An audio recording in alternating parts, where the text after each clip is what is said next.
All right, hello folks. Welcome to the start of another Civ Fridays with our Friday streaming session. We are starting a bit later today. If you're watching the recording, this is obviously not a big deal, but if you're watching, trying to catch this live, we started, I think we're like 3 hours late today.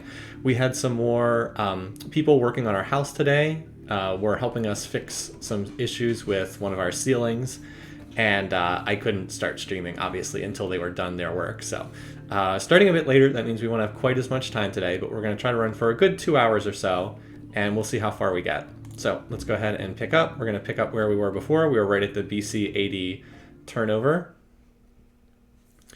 And hopefully everything will run. As I mentioned before, Civ3 sometimes has some technical issues with the streaming because this game is fairly old. It was not intended to be used for a live stream, but it looks like it's loaded okay. And let's go ahead and do a quick recap as we're getting started here.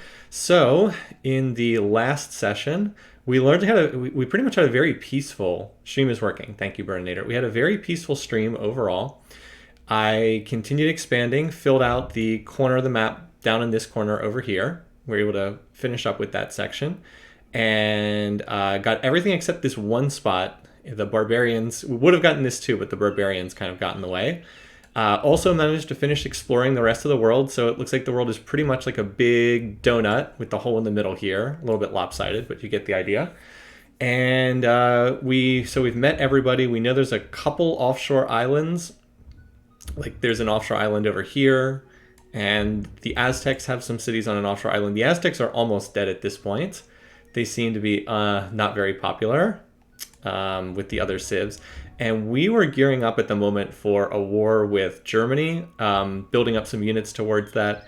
The big issue though is we still do not have any strategic resources, so what we're hoping is that the AIs will pick up engineering so we can run some trebuchets, and that the AI will pick up invention so we can upgrade to longbows, so that will be a much better attack unit. Longbows have an attack of 4, they're 4-1-1, which is not great, but it's better than the alternative. It's the best resourceless unit you can build. And the trebuchets have a bombard value of 6. But anyway, so that's the goal. We are basically caught up in tech.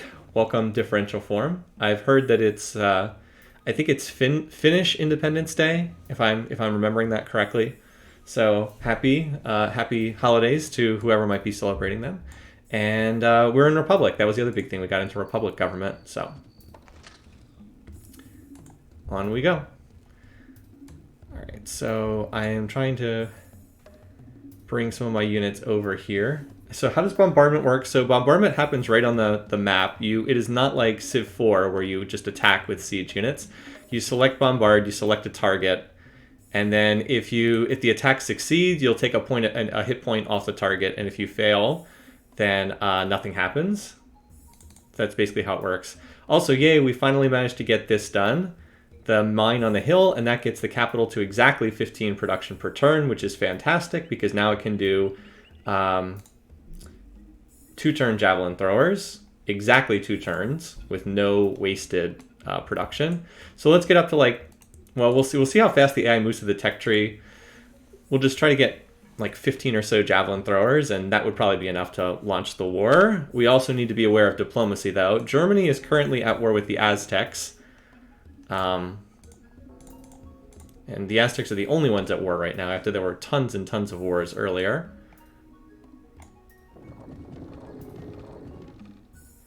Alright, so we definitely want a road on that tile, too. Oh, cool, we got this done as well. Okay, so let's see. It's not going to speed up the courthouse, but it's still probably preferable to any of the other tiles I've got. What was it even working before? This tile? Not 100% sure. Oh, over here. Well, this is probably better. And then we need to, you know what, we should probably swap this tile over here to this city, because Graindale certainly doesn't need another super high food tile. This city's got tons of food as it is. Like, what if I did that? The slow growth to only 2 turns, but I don't really need the city to grow anyway, because it's just going to grow into unhappiness. So let's do that, shall we? Yeah.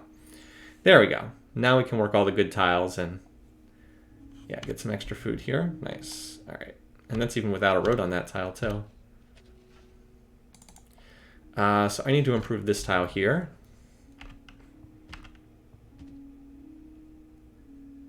Two of them can road that. So I need to turn the grid back on. What was that? Shift G?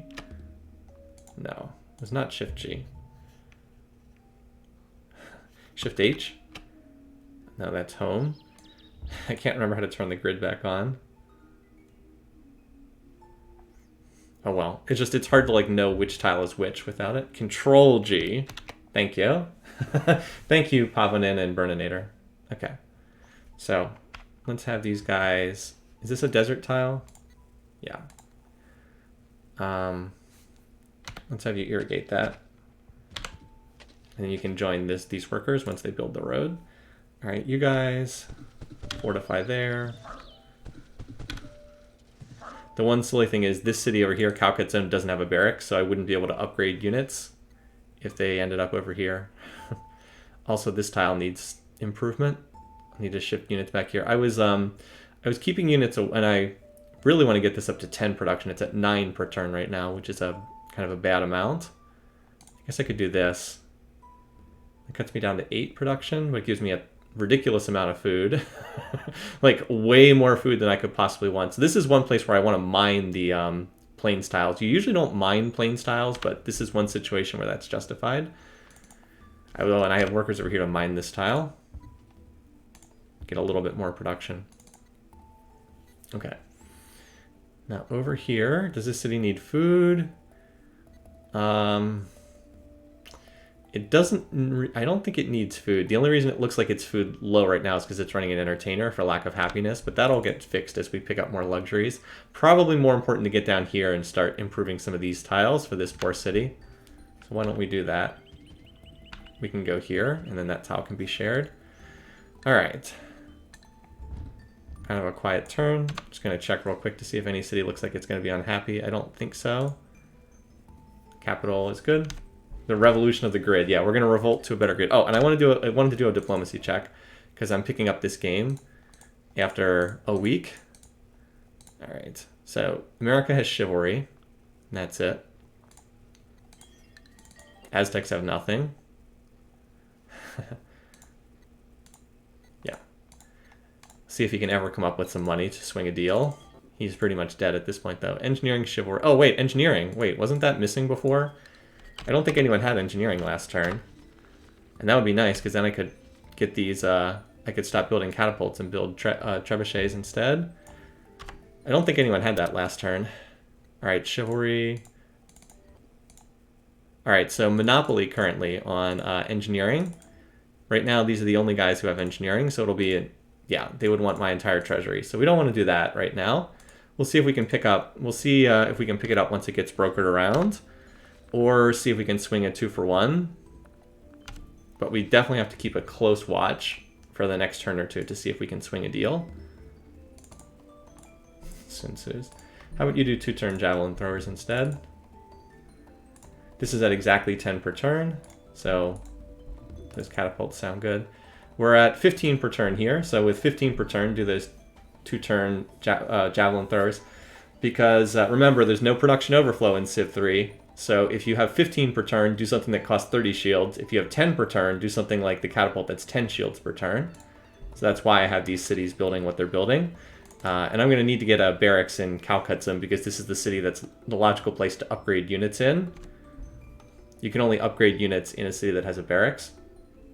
It will be a time to research my own techs eventually, but not just yet. Good question.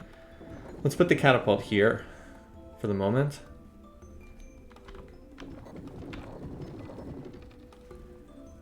So over here, so let's see if we can start chopping this. So we can get the same yield by mining the tile. Right? Or is that right? No. No, we can't. That's only after... Okay, well, it's only after railroads that we get that same yield. Oh well. And we need to get up here and improve this tile next. This city needs more production. It's low on food. Hi, Eggman Walrus. Welcome. The other nice thing about engineering is it would let me avoid having to lose movement when I cross rivers. So this city has now expanded borders, which makes it a lot less likely to flip on us. So that's got to be eroded. This city is so corrupt, it's not going to get much benefit from anything, but we still might as well erode that tile anyway. That tile's better. Yeah, this city's corrupt enough that, look, we've got, out of our 6 commerce, only 2 of it is actually getting anything back. All right. So he has not picked up engineering yet. He still just has engineering and chivalry. Like, I could get chivalry, but since I don't have iron or horses, it's not very useful for me right now. Just chivalry. All right. Don't see any new potential for a deal just yet, so we'll hold on. We'll hold with what we've got for right now.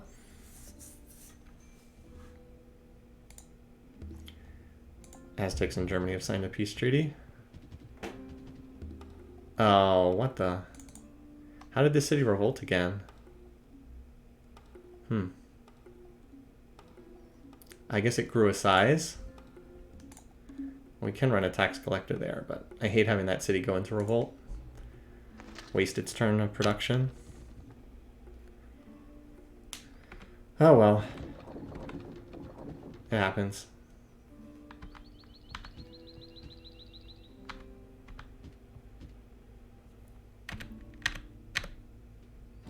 Alright, next up. Probably improve this hill tile.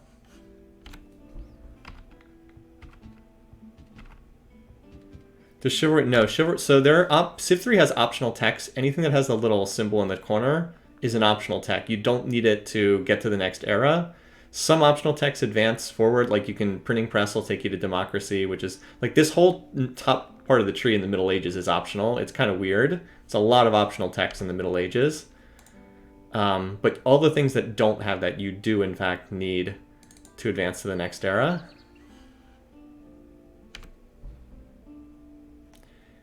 And how close are we? Let's see. This tile here, we wanted to improve for Calcut Zone.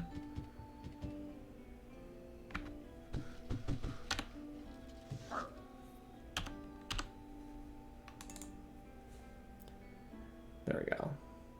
Still at 9 production per turn, but pretty good otherwise. Look at that growth. This city has way more food than it could ever need. So yeah, I want to mine these tiles, get more production. Anyway, where is this guy?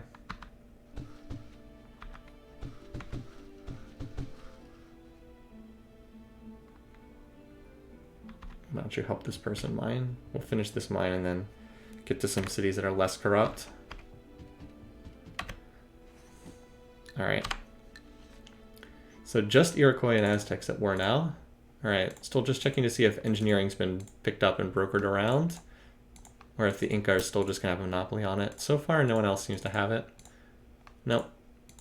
I mean, that's good. The slower tech base is inherently good for us. How much money are we still paying out of the way, by the way? Details I want. All right. So we're paying out 6 gold per turn. All right, so we basically have we don't really have anything active in terms of gold per turn payments. Chivalry is a dead end sounds way more cynical than you thought. Yeah, it is literally a dead end tech.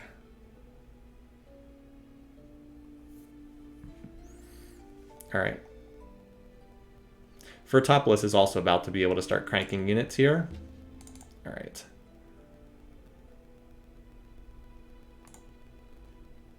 Yeah, we're actually good with the tax collector right now. I think it's because I had brought in more commerce. Note the excess food not doing anything. This means that I can shift to a higher production setup. So let's do that, shall we? We can do that. Although I guess it doesn't really matter that much because that excess production just gets lost.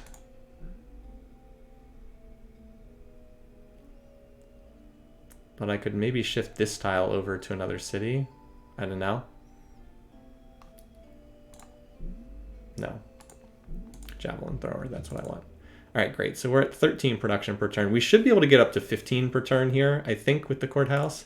So this thing now is all its infrastructure done. Like eventually we might want to get a cathedral in here because that will, like what the cathedral does is it makes three unhappy citizens content. But if I can prosecute a successful war with Germany, I'll get enough luxuries that I won't really need. I won't really need a lot. I won't really need a ton of happiness. So anyway, I'm going to do catapults here too. This place is still good doing its catapults. And by the way, you can start to churn out a lot of military very quickly in Civ 3 once you start setting all your cities to military builds. Because units are pretty cheap in this game. Certainly much cheaper than they are in Civ 4. And definitely cheaper than they are in like Civ 5 or Civ 6, where units start to get really expensive. Why can't you grow? Oh, good question. So Civ 3 has arbitrary limits on how cities can grow. You can't grow past 6 unless you are either on fresh water or you build a aqueduct, and you can't go past size 12 until you get hospitals, which are in the industrial era. It's bizarre that they have these hard limits to what cities can grow, but those are the rules of the game. This is part of the reason why Civ 3 leans so much towards infinite city abuse, like packing cities in so close together, because until you're like 60 to 70% of the game, you literally can't go beyond size 12. So there's no reason not to just pack the cities in super tightly together. Anyway, it's one of the stupider rules of the game. Again, there's a lot of like this arbitrary stuff that doesn't really make a lot of sense. And it's just kind of like, that's how the Civ games were starting with Civ 1. And so Civ 3 still retains a lot of that stuff. One of the nice things that Civ 4 does is it does away with a lot of that old nonsense that didn't really make any sense. So we need to... Or do I want to clear the forest? I don't know if I want to clear the forest. Because this city needs production. It doesn't need... yeah, I don't think I want to clear that forest. I don't need more food. The city's got way more food than it needs. Also, welcome, Jack. I mean, I suppose it makes flavor sense for cities to be unable to grow past a certain point until the modern era, but it's not very much fun. And it's a little bit questionable as far as mechanics go. I don't know. Anyway, so you guys can hear Sydney in the background. He's looking out the window, I'm sure. All right, so no new text with the Americans. I'll just check the Aztecs to see if they've come up with anything. Nope, 2 gold. Somehow they still have 1 city left on the... so he's still got engineering. So like we could get it. It would not cost the entire treasury now, but that's still a bad idea unless we can broker that for something else. You never want to pay monopoly price for a tech if you can avoid it. Like one of the things we could do if we really were in a more desperate situation, go to the espionage screen here for a second, we could always, who is it, Inca? We could always try to steal their tech and then broker it around. But that's kind of more of a desperation play because if you fail, the AI will get pretty angry at you. So I don't really recommend doing that unless you're in a really needy situation. So we're at up to 4 javelin throwers. And it's like, it doesn't really matter. It doesn't really hurt me that much to not have engineering for the moment because I can always just upgrade all my catapults to trebuchet down the road. And like we almost have the market done here, and then the barracks is very cheap afterwards. This is a great city to have a market in, by the way, because it is very, very commerce heavy, thanks to these gold resources, and almost all the tiles being on a river. The marketplace itself is tax revenue increases by 50%. So like right now we're getting 20, so we'll get 10 more gold per turn from finishing the market. Pretty good stuff. All right, you just keep doing the javelin throwers for right now. This is perfect, 15 production per turn, just ideal, just what we want. So we got the temple here, so that means the borders will start to expand. This will hopefully also keep the city from flipping away from me, which I was slightly worried about. At this point, I think what I need to do is get the aqueduct, because otherwise the city can't grow. I know it's at 0 growth right now, but we will want this city to grow. I'll be able to fire the tax collector reasonably soon, so just keep that working on infrastructure for the time being. All right, there we go. All right, so you built that, and let's have you... Actually, Desert Lake probably needs... Yeah, Desert Lake is the city that's still growing, so why don't you continue to irrigate some of the land around Desert Lake.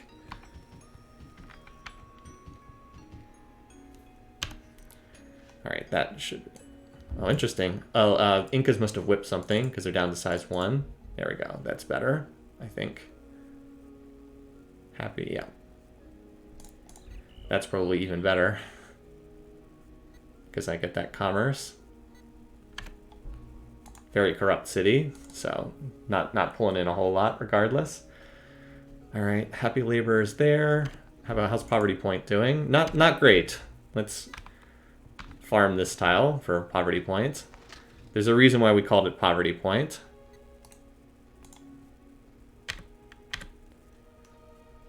And Greendole, I think that city just grew, so it's probably going to be unhappy. Nope, with the entertainer, it's okay for the moment. It is going to be unhappy soonish, though.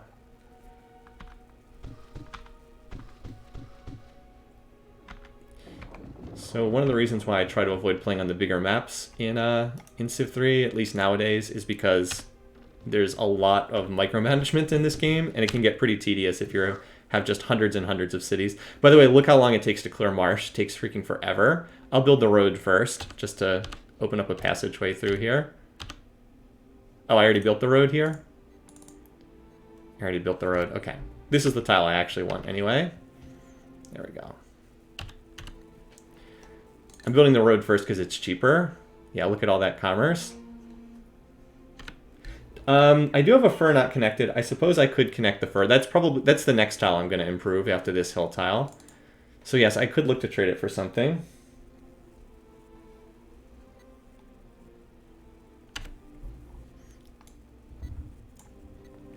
So 1, 2, 3, 4, 5, 6. I'm going to need more than this, but I've got how many? I think I have 3 cities building javelin throwers, 2 cities building javelin throwers, 2 doing catapults right now. So not building these up super fast, but as long as the tech pace stays slow, we're okay. The big thing I don't want is I would not want Germany to get gunpowder and have muskets. Or not musketmen, that's the French unique unit. Or never mind, no, it's musketeers are the unique unit. Musketmen are the normal unit. They have 4 defense, so I would need longbows to have a realistic chance of being able to deal with them. I would not be able to deal with muskets with javelin throwers. So I am on a bit of a time limit here, but as I said, as long as they're not burning up the tech base, I'm already at the point where I could get chivalry just for flat gold, but if I can't broker it for something, there's very little point in doing that, because I can't use chivalry for anything. Literally, the only thing chivalry unlocks are knights, which are awesome, by the way. Knights are amazing. I wish I could build them. And Knights Templar, which I'm not going to chase after. One of the other civs will get that.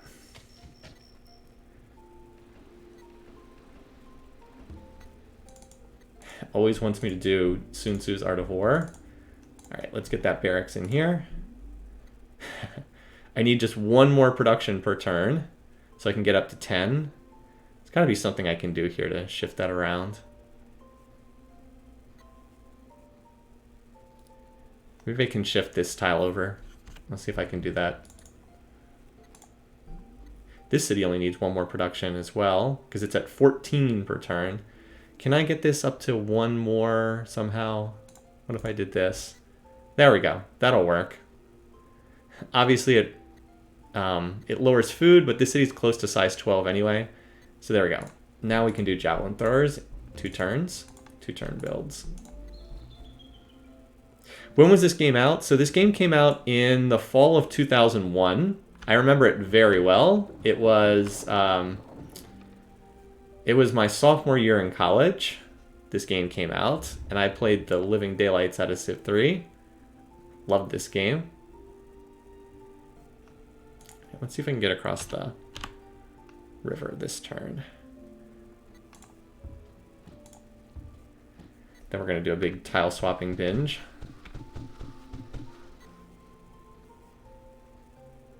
Where are we? Over here. Yeah. Irrigate. There we go. There we go. It's a little better. That'll get the city to grow faster at least. Okay, so I wanted to, let's see, shift this, but I need to stay at, I need to stay at... See, that gets me only to 14 per turn. I need to stay at 15 to avoid losing. All right, well, that gets me to 15 per turn, even though it's total garbage tile. Oh, no, never mind. I can just do that. Doesn't even matter, though. The extra food is pointless right now. All right, so do that. And then we're going to grab this tile. So that gets us to... Wait. How much is the barracks? I thought it was 40. Oh, it's 4 turns either way. So I'm at 12 per turn, which is an awkward number.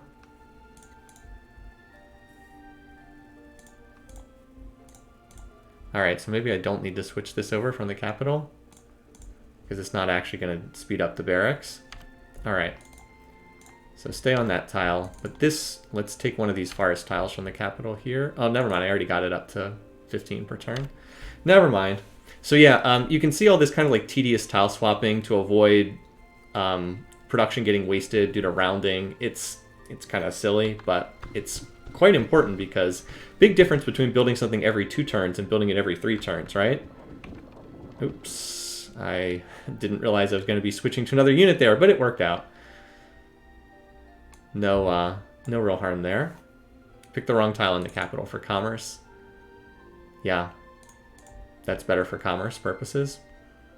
And it looks like we have just enough happiness to keep the city in, from revolting. All right.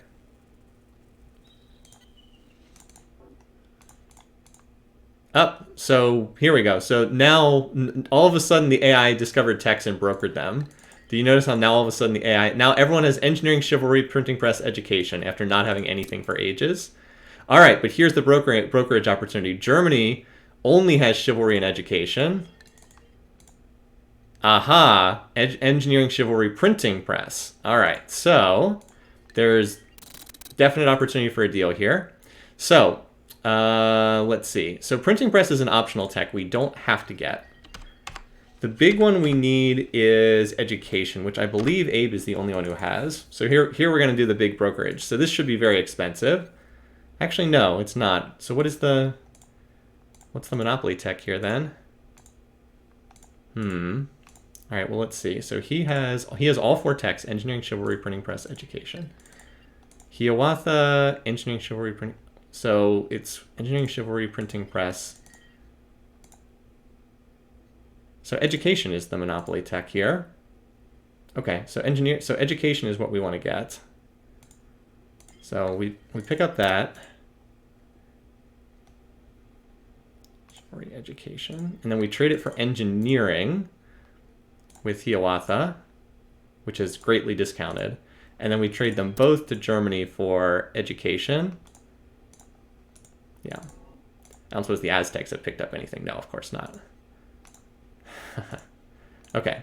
But it's got to start with... education's the one we got to start with, right? Yes, education's the one we got to start with. Okay. All right, so let's see if we can broker this down. Germany has education. That's true. But then we can trade education to Hiawatha for engineering. Or maybe it's engineering we need to get first. No, it's education. Education is the first step.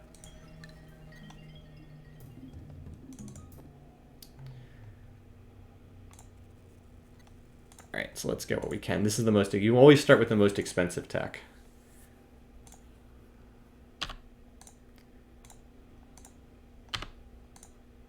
Close to a deal here. All right. Always better to pay in per turn if you can.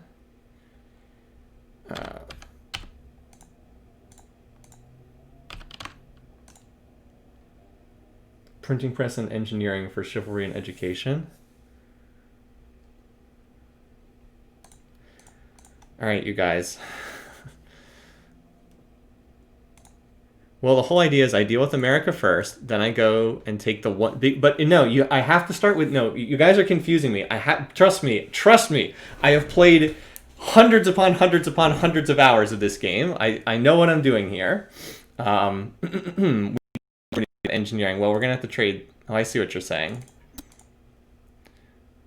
I can see what you're saying. We don't want to get them close, but we want to pick up education. I understand what you're saying. But so here's the thing. These techs are out there. Once the techs get unlocked, every AI is going to get them. This is just how Civ3 works. Once the tech's out there, it's going to be brokered around. You want to swing a deal to get, like, do I want Germany to have engineering? No. But if I hit next turn, he's going to have the tech. That's just the way this game works. You can't keep a monopoly on any techs in Civ3. As soon as they get discovered, they get passed around. So you want to make the best deal you can. That's just the way the game works. It's a silly game, but those are the rules. The techs get devalued super cheaply, and then they get treated around to everybody. So you can't keep the AIs from getting the techs, even if you want them to. All right. Yeah, I definitely did not play this game on the Steam version. All right, so next we go to Hiawatha. We use education to get engineering. So we're going to have to toss in some gold per turn, but not much.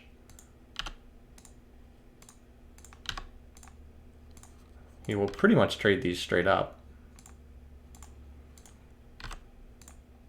All right. Great. Now we go to Germany.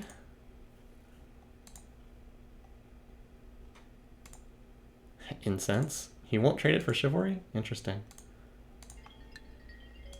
Who haven't I traded with at this point? So I did not pick up either of these techs. Anything that he was lacking. Okay.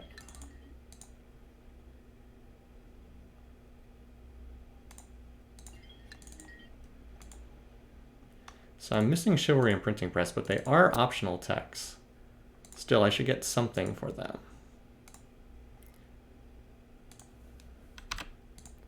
Considering I can pick up this tech basically for free, I should do so. All right, so now the only tech we're down is printing press from the AI. That's it, which is an optional tech we don't even need to get if we don't want to.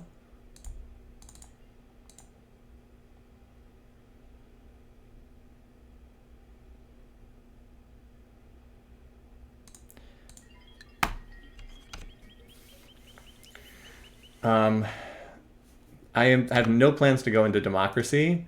Democracy offers very few benefits over Republic in this game. We're backwards people. We can't allow this to continue. All right. So now we are swapped over to trebuchets from catapults. And I need to upgrade my catapults. But I need to be in a city with a barracks for that, so.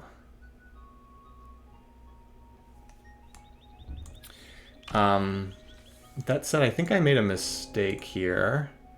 I have a gold per turn deal going to Germany, which if I declare war, would get broken, which is not what I want. So I think I need to redo this turn so I don't have gold per turn going to Germany, because that would destroy my reputation if I did that.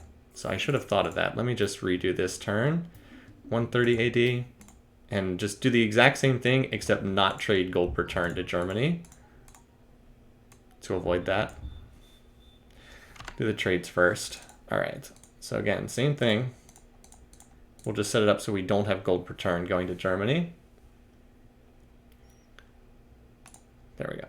All right, education first. Fortunately, I already know what he wants for that. He wants 8 gold per turn. I forgot about that. And then he wants 647 lump sum. Actually, you know what? Let's do slightly more gold per turn and then dial down the lump sum so I can do lump sum with Germany. So I guess this is not exactly the same.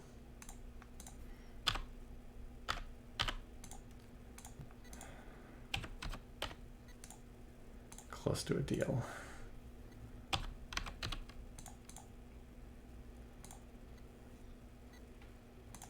I might need to do slightly more.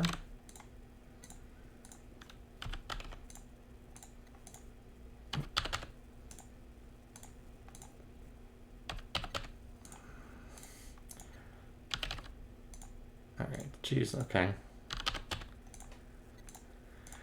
All right.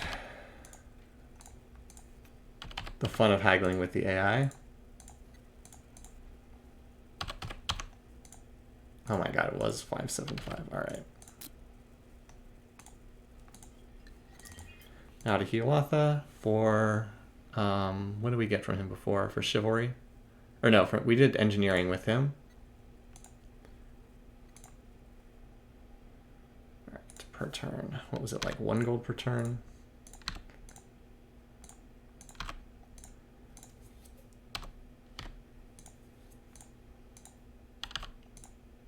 A 5 gold lump sum.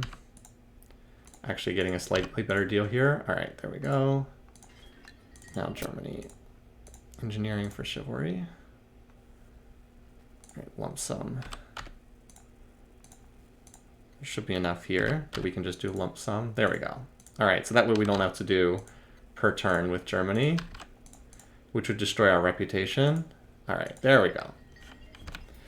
All right. So now we can actually could upgrade this right now. How much does that cost, by the way?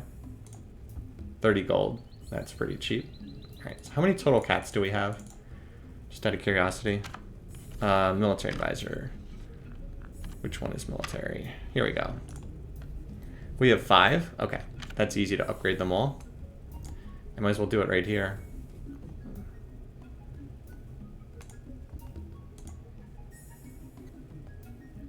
Same thing. Oh, I don't have enough gold to do the upgrade. I was like, why can't I do the upgrade right now? I was like, oh, I don't have enough money. Okay.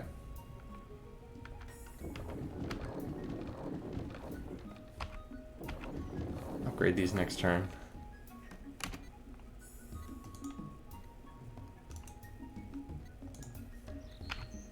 Yeah, I can move across rivers now. I think these guys were going to mine this tile.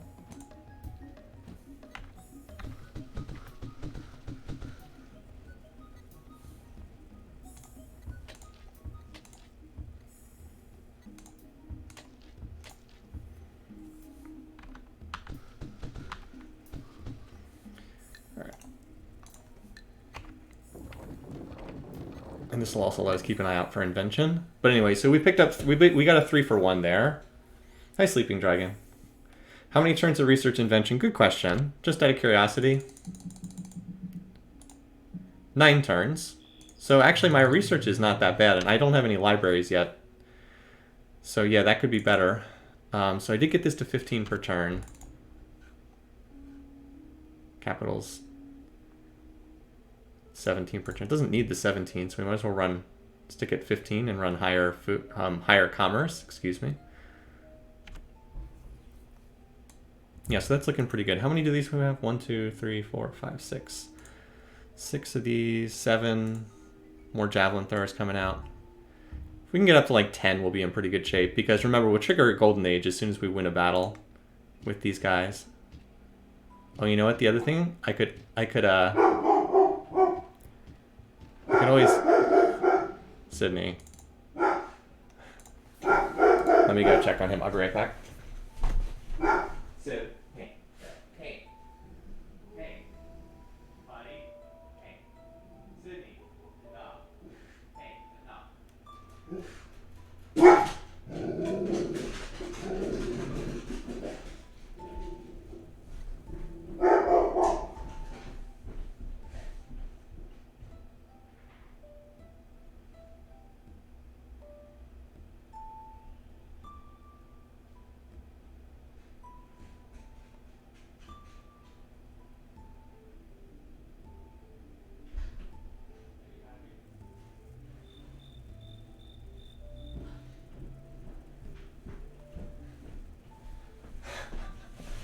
All right. Sydney went crazy because someone from Amazon was delivering a package. How dare they deliver a package to our front store? All right. So one hotkey command I actually do remember is Shift-U, is upgrades all of your catapults, all of the same unit type. So we can just do that all at once. Nice.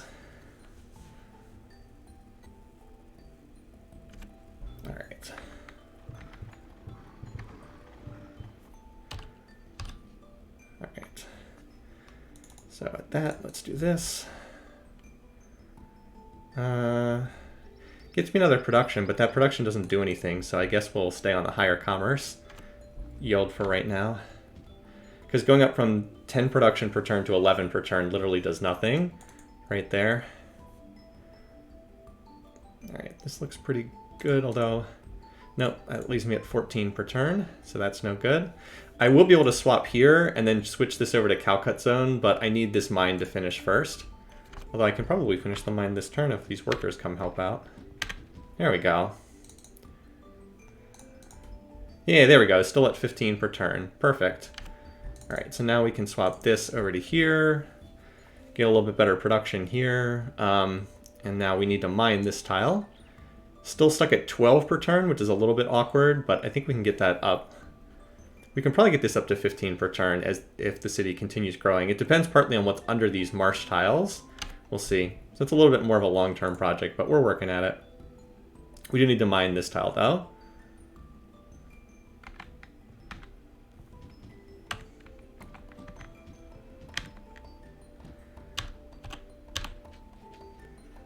Alright. Barb house. Poor little barb house. Port nowhere. Slowly working on, slowly working here. Well, I guess it's got 4 production per turn. That's not terrible. You just keep working and plugging away here.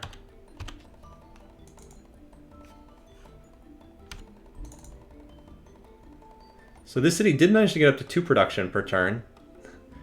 And it's bringing in a tiny amount of commerce. So, I mean, hey, it's slowly getting better. Not much of a city, but it's getting there. Alright, I think as soon as these trebs can get up to Hamburg, I think we're ready to go. I think we'll have enough units, especially with the Golden Age that'll be triggered. And like I said, I don't want to wait too long. Alright, so we're up to 13 per turn, 13 production per turn. Getting there. Getting there. Too bad I can't mine any of these tiles. Actually, I might be able to mine this one because it's desert. Let me see what's underneath the marsh, though, first. And that's going to take a while, but these guys will work at it. What's the hotkey for that? Shift-C. Greendale is about to revolt, so let's see if we can stop that from happening. If I do this, is this enough happiness? No. It's going to need another tax person, another entertainer, or entertainer plus tax person. The courthouse is going to help a ton here. This is a very corrupt city, so... Actually, you know what? Can I... There we go. I can actually work this tile. Excellent. Because by roading it, I bring in enough commerce that I get enough happiness to keep the people from revolting. Cool. Golden Age. So you can only ever have one Golden Age in Civ 3. Only ever have one Golden Age. It causes all of your tiles that produce at least one shield to get another shield, and all your tiles that produce at least one commerce to get another point of commerce. So your Civ gets really strong during the 20 turns of Golden Age. Just check in real quick to see if there are any other brokerage opportunities right now. So printing press is out there. I believe printing press is the only tech that's out there right now. Yep. Huh, we could trade for incense, but you know what? I think we're just going to go take the incense. Yeah, printing press is the only tech that's out there, and we could get it, but like I don't want printing press. 26 gold per turn is not even that much of our income right now. All right, so we've got 8 javelin throwers. That's not a ton, but with by the time these trebs can get over here, 1, 2, 3, 1. Okay, we can attack in 2 turns with about 10 trebs. And again, we'll be able to just pump out javelin throwers as soon as we're in our golden age.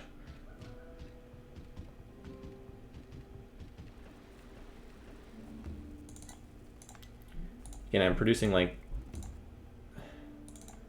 How's this city look? This city, oh cool, oh yay, this city has hit the 15 per turn. I think it was already at that point. Cool.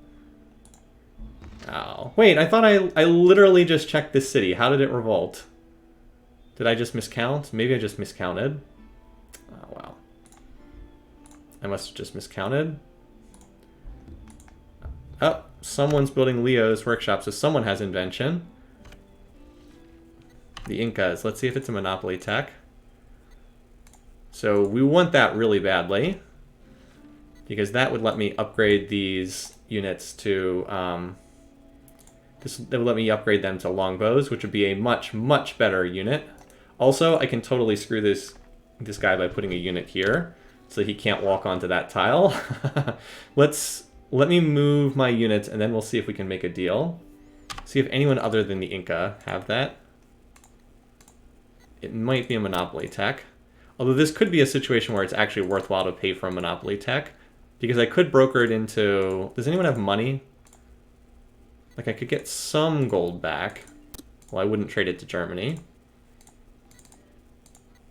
No, no one else really has money, so it's just the Inca that have it. What does he want for it? All right, so he won't trade it under any circumstances. Okay. We may kick off the war without it and then just look to acquire it as soon as it's not a monopoly tech. Because that would allow me to get the Golden Age first with the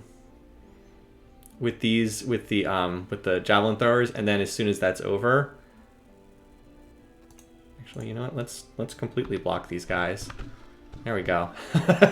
Make them... Oh, they could walk on that tile, though. Well, that's fine. We can block them from that tile, too. This game's movement rules. They're just great. Just great. Oops, I went to move on that tile with the other dude. Oh, well.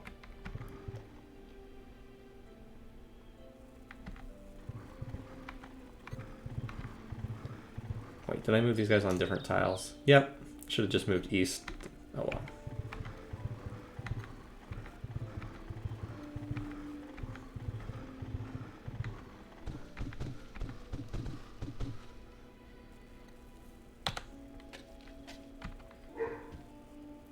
You cannot capture techs, but you do get money when you capture cities in this game.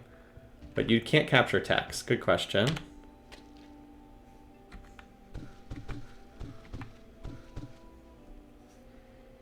Alright. What would be most helpful here? So these guys are just about done there. Well, could go for this tile. I don't know that we need a lot more food here. It might be better to mine this tile, because the city has a lot of food. Like, we're only going to get more food up there. Why don't we try mining it? Meanwhile, this big batch of workers is going to chop down that marsh and see what the heck's underneath it. Alright. So my trebs are right here. Yeah, I can move everything onto this tile next turn.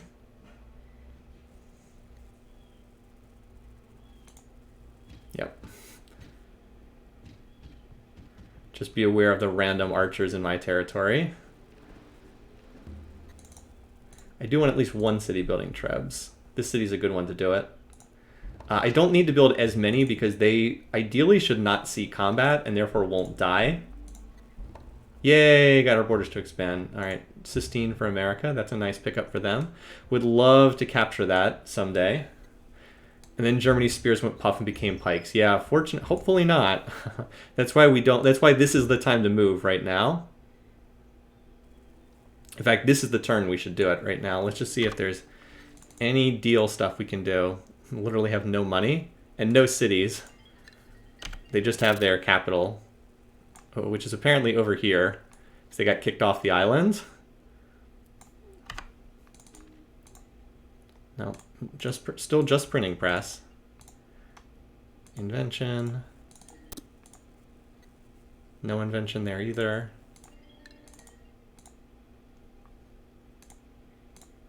All right, let's try this. Active.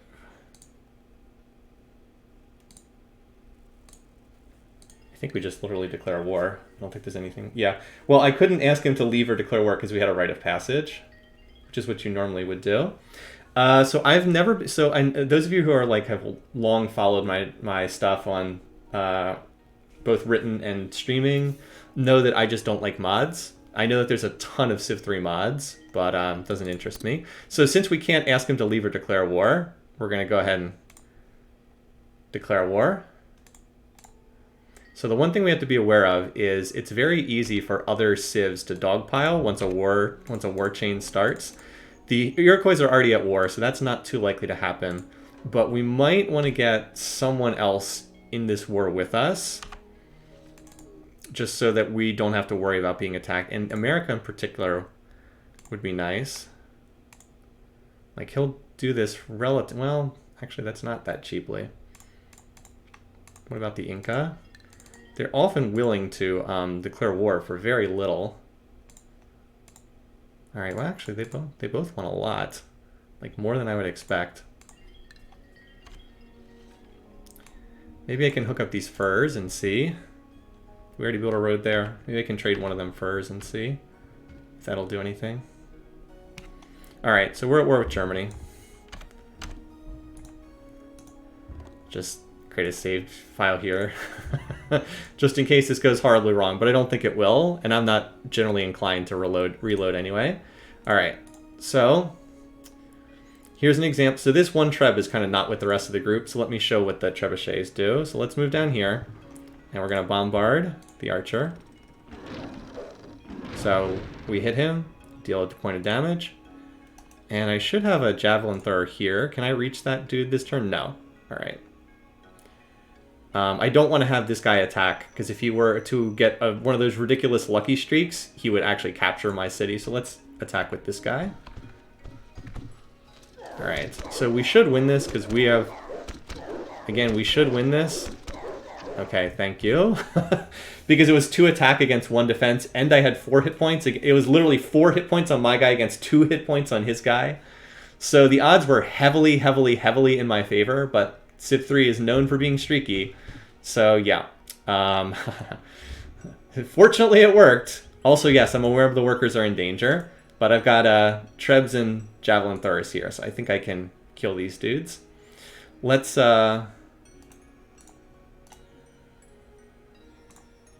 if we can get 1 hit point off both of these guys.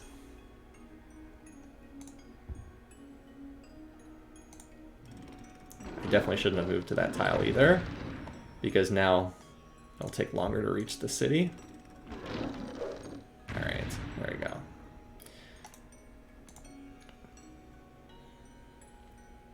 Where's my... All right, so I've got a javelin thrower here. So there is a... What's the terrain issue for the marshland? I can't remember what the terrain, the combat benefit is on that. Cancel. Marsh. 20% defensive bonus. I knew there was some kind of bonus. All right, let's get the other. All right, again, we should win these battles. The other thing is we have a chance to get free workers when we defeat a unit. Now they are captured workers, which work at half efficiency, but there's still a free unit. So, yeah. All right.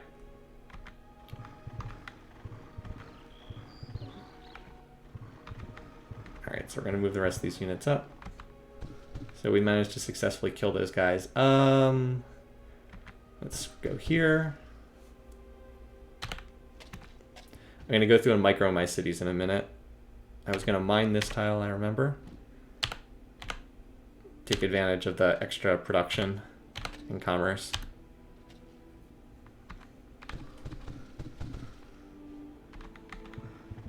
So yeah, the bombard units can be pretty good. Artillery in particular later on in the game just become ridiculous. All right. Go here. That's all my trebs, isn't it? Yeah, I already moved that unit. All right, wake all. There we go. All right. Don't know if that'll be enough to capture that unit or not. We'll see. I could go after that, but I think I'll pass.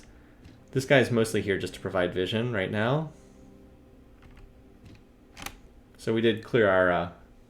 are we burning Hamburg? Good question. That's a really good question. I would love to replace it with 2 cities. One on the silks, and then one... What was the other spot? I think I wanted over here, but... You know, what I might do is I might capture it and then hold it until I take Leipzig, and then after I take Leipzig, then raise and replace. Because you can remove your cities at any point in time. You can right-click and go abandon city. So I think that would be the thing to do. Capture Hamburg. While I hold Hamburg, I will control its inner ring, and then that will give me control over like this tile, and then abandon after taking Leipzig. Let's go with that. All right, so we got to look at our cities. So note that we're up to 23 production per turn. Now, we can also, there we go, 25 per turn. Ooh. Now, I wish I had some things that cost more production here. How much are the Trebs? They're 30 as well. Ah, so much wasted production. Now, oh, but you know what? Maybe if I grab this tile, I can get up to 30 per turn. It would be close.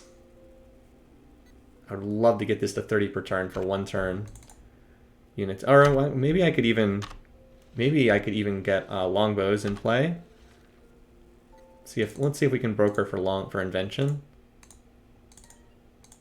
What am I seeing doing? He's not going to have invention. I don't want to pay monopoly price for it though. Yeah, I'm not paying that. That's ridiculous. It'll go down. It'll be like half cost. Of course, Germany won't talk. I just declared war on him. How about we see if we can get a military alliance against Germany instead?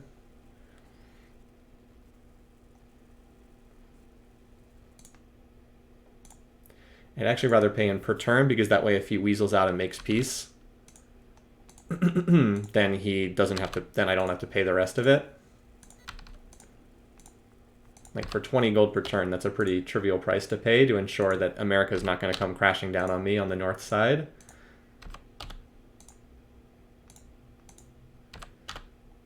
All right, I'll take that.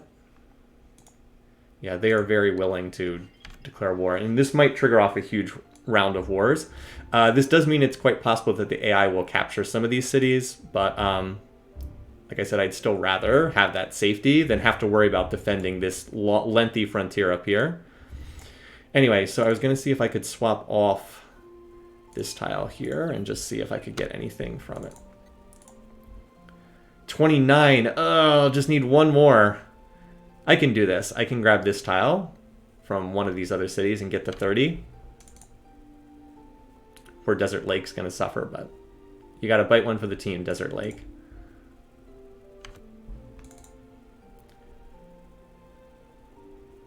Where's the tile that... do this. I could... Is that another city could pick this one up? There we go. So there's 30 per turn. That's one turn javelin throwers. We're just going to crank these out during the Golden Age. All right. So here, let's do this instead.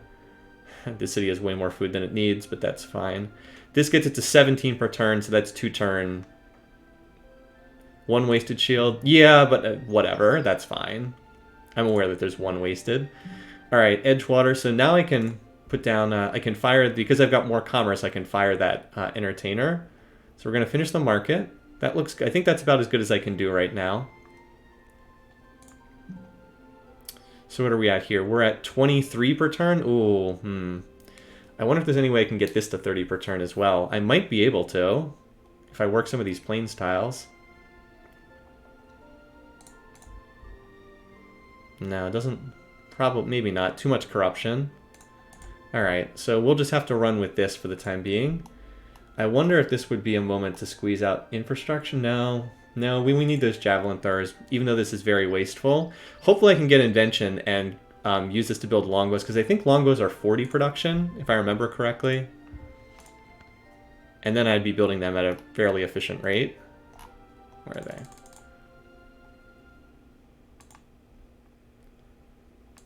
$40, yeah. So that would be nice. Wish I could be like building knights here. All right, 15 per turn, perfect. Looks good. Grain Dole. Well, Grain Dole can use the Golden Age for infrastructure, which is very common to use Golden Ages for. I can also fire one of the taxmen because I've got more total commerce. That looks good. 23 per turn, another awkward amount. I can get to 24 per turn. but that doesn't really help me to do that. So let's just run more commerce instead. Again, this would be a great time to do infrastructure, but let's take care of this war first. All right, working on the aqueduct. That looks good for the moment. That'll help you fill the aqueduct. You can use this for, you can use the Golden Age for infrastructure. Similar for you. Yep. Use the Golden Age for infrastructure. That looks good there. As well as I'm going to do at least. That's probably okay. Needs more worker love for sure. These are corrupt cities though. All right, that looks pretty good. Like, it's not perfect. Oh, could we reduce luxuries? You know, that's a good question. I probably can go down 10%. That's a great suggestion. No, actually no.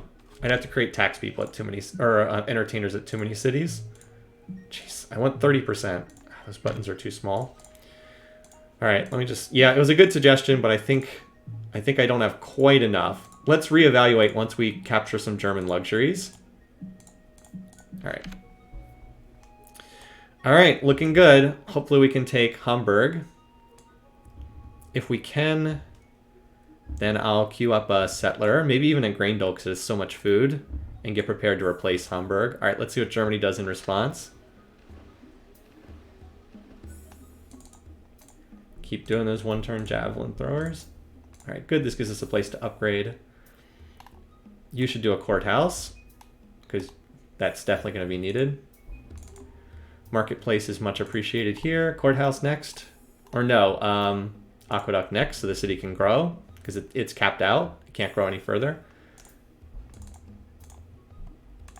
The wastefulness on some, you know what I could do, I could do one-turn spears. That's probably better to have at least one city doing one-turn spears instead of the wasteful overflow there. All right, and now that we've got the courthouse here, we're actually able to fire the tax people, all of the taxmen, which is great. We actually have decent production here too. So the market is next. You just keep working on you do your infrastructure. Oh, and now we get to expand the palace. Hooray. There's literally no choice. This is the only place for me to click. So we put new steps on the palace. So that was the cascade from Sistine finishing. All right. No response from the Americans, so let's see if we can take some HP off these spears. This will also let us see how many defenders there are in the city. The AI does not defend its cities anywhere near as well in this game as it does in other... Oh, we only had 2 trebs there? That's right, because I had to use them against... Yeah, see, this one can't get into the fight.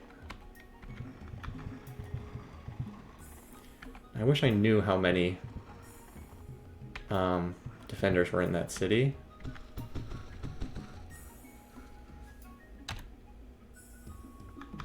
Definitely want to mine this tile.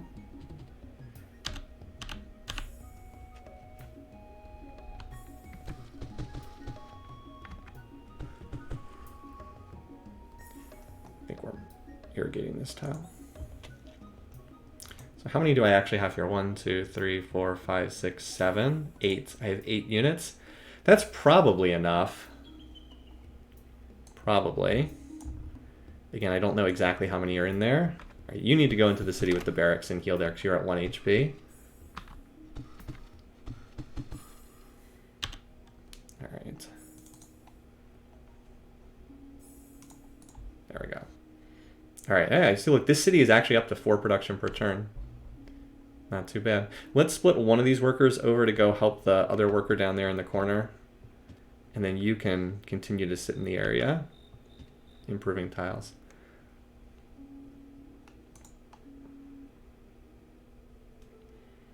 This is my first elite unit. Let's bring them over here, just for safety's sake. All right, you guys can mine this tile. Everybody joins together. If we all hold hands and mine the tile, there we go. That's much better. Oh, it looks like it might have been... No, I was going to say it looks like it was a bonus grassland, but it's actually not. It's just the Golden Age production kicking in. All right, on to the next marsh tile. You can just heal up, and you'll be at full health next turn, if I remember how this works. All right, let's give this a whirl. I don't know how many defenders they have, but at least it's only size 6, not size... doesn't get the above size 6 defensive bonus. And we are veterans against regular. Alright, well that worked. Oh, they only had 2 spears. Okay, I forgot how the AI doesn't defend very well in this game. Civ 4, this is not. Well, that was easy. Resistor, alright. Cool, so now we've got another... We do have to quell the resistors, so we probably have to wait. We have to pile everybody into the city to help quell the resistance. Stop the city from revolting. Happy... the resisting, yeah. So standard procedure, starve the resistors. I know some of you are probably like, wait, what? But yeah, that's pretty standard. Especially because we're probably going to abandon the city anyway. Might as well make tax collectors while we can. But hey, we've got another luxury, so hey, that's really good. Now we might be able to dial down the luxury tax. We especially will if we can grab the incense up here at Leipzig. Yeah, sometimes the streakiness does work in your favor. That was definitely very fortunate to get all that. All right, got it. You guys just chill in here. Let's see how many resistors we can quell in one turn.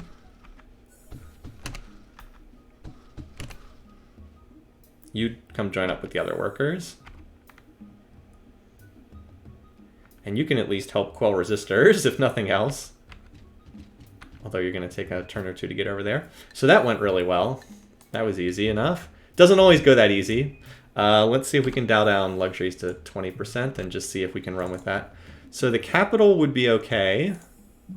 This city would be all right. Looks like we can manage this. Yep, this city is just okay. So Graindole is not, but I mean, this is Graindole, the unhappiest city in the world. How can I see what they're unhappy about? I know there's a way to check. I know there's a way to check where the unhappiness is coming from, but I can't remember how to do that off the top of my head. Well, anyway, this will... 1, 2, 3... Yeah, this will be enough for the time being. So yeah, I really do think we can dot on the luxuries thanks to that. Yep, so like this city is just barely okay. With its 8 luxuries. Yep, everybody seems to be... Wait, that city? Yep, everybody seems to be just barely enough. Cool, so now we're up to 194 gold per turn. Oh yeah, I could whip a settler out. That's really smart, actually. Why get a settler out of one of the other cities? Well, yes, actually, I think I could get this out. We just have to get it out of resistance first. Okay. Because the settler costs 2 pop, and then it would cost 1 pop to whip it. Okay. Let's actually not starve the city for that reason. Okay, that works. Yeah, well, I can get a settler out and then abandon it after the settler comes out. Oh, yeah, you're right. It would be German citizens. Never mind. Good suggestion. It would be German citizens. That's true. I don't want to produce a German citizen settler. So, yeah, where do I want to get a settler out of? A city that has very high food. Oh, hey, city that has very high food. And can just grow back again immediately? That seems like good choice. Settlers are super cheap in this game, by the way, unlike later Civ titles. Oh, and I wanted to see just real quickly if anyone else had picked up Invention. Because he still has it. Let's see. All right, nope, no one else has picked it up. I can guarantee, obviously Germany's at war with me. Can guarantee no one else has it because it would not cost 100 gold per turn if someone else had it. Oh, hey, random German units showing up. Coming back from the Aztec campaign, obviously. Needless to say, that's not terribly scary. All right. It keeps wanting to do Sun Tzu. Sun Tzu is a great wonder, don't get me wrong. But not right now. Oh, cool, we got the resistance done. Excellent. Excellent. Yeah, so they're very unhappy. Again, I can't remember how I can check what they're unhappy about. I'm sure it's just because they're... There we go. All right, so this works for right now. But you can see why I would want to You can see why they're so unhappy, because they're German citizens. The standard way to deal with this is to starve the population, and then after they go down to size 1, all the new citizens will be your nationality. It's really brutal, but it actually is one of the best ways to do it. Click on the unhappy person. Okay.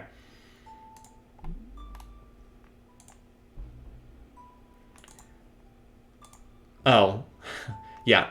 Aggression against the mother country. Yeah. So that's where all the unhappiness is coming from.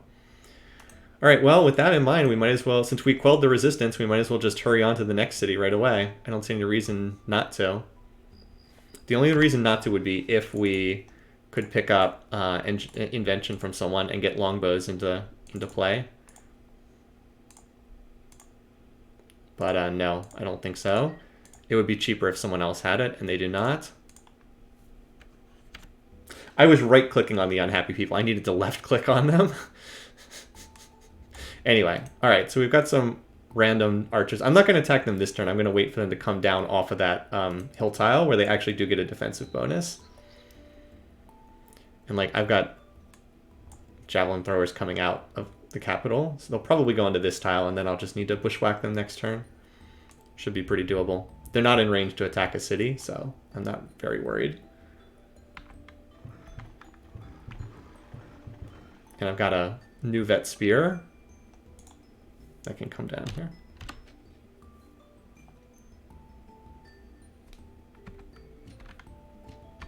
To help garrison that city. Although I don't expect that city to get attacked. All right, road this. We don't have quite enough to road that tile. All right, so I'll put the other ones on. Random worker, a warrior in the middle of all those workers. You guys can start roading this next tile in anticipation.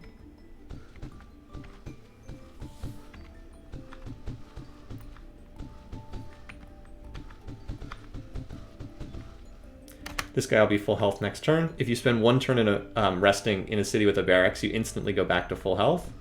It's pretty, it's a little too good, honestly. But them's the rules. Alright, you can heal up in that city next turn. Alright, so how many total trebs do we have here? Where are the rest of my trebuchets? I thought I had more. Oh, here they are. 1, 2. Alright, so since the trebs can't get next to Leipzig this turn, let's have the, let's not move in this turn. Let's move in next turn. Across the border next turn. Just continue to hang out in here for the time being.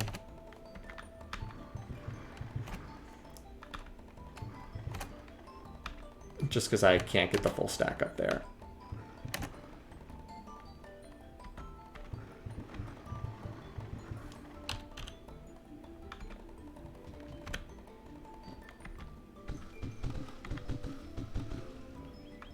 Alright. Yep, so we got a lot of javelin throwers. Keep in mind I could always cash rush a barracks there too, if we would have the... if we would pick up invention and then upgrade everyone.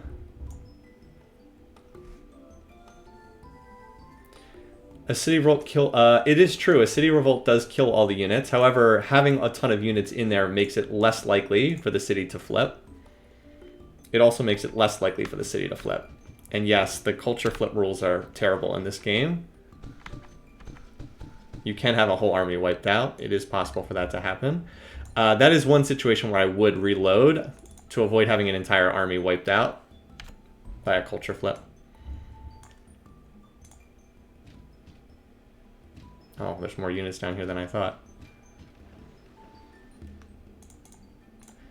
That said, I think we'll be okay. All right, so there. What the? Why did you work that tile? So this city will just go back right away. Now I can go back to infrastructure.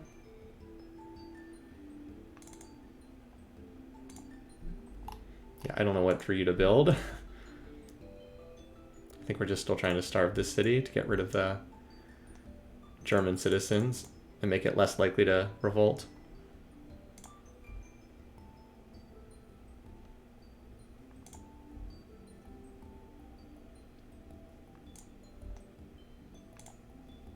Looks like it's about the same either way. You can set always build previous unit, but I actually do not like having that preference set.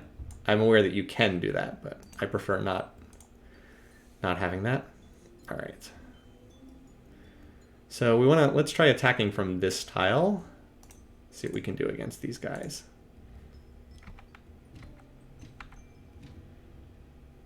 I'll start with the action in my territory.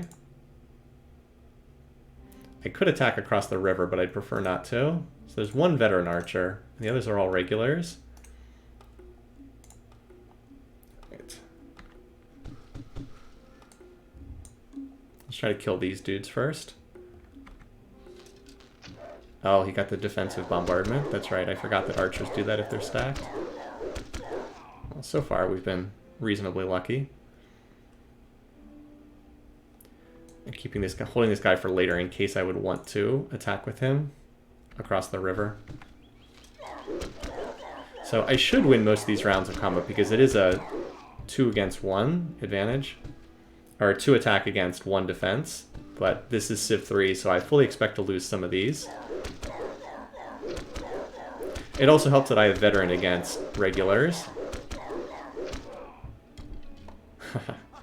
Another slave. In case you haven't noticed, it's literally once every 3 victories with one of these units. There we go. Every 3rd victory seems to create the unit. 32 turns to clear wetlands. So do I have any other javelin throwers in the area? No. I think I get better odds attacking than letting him attack because I have a 2-to-1 advantage on the attack. I just have an even odds on the defense. So I think it's better for me to initiate the attack myself.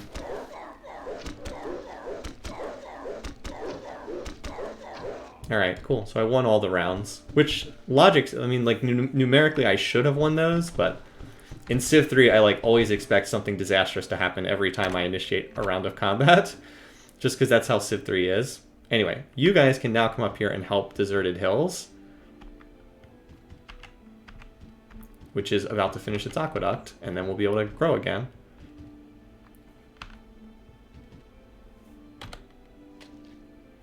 All right, so now that we've taken care of that, we can move in with our forces. And this is definitely the safer tile. Are all of these full health?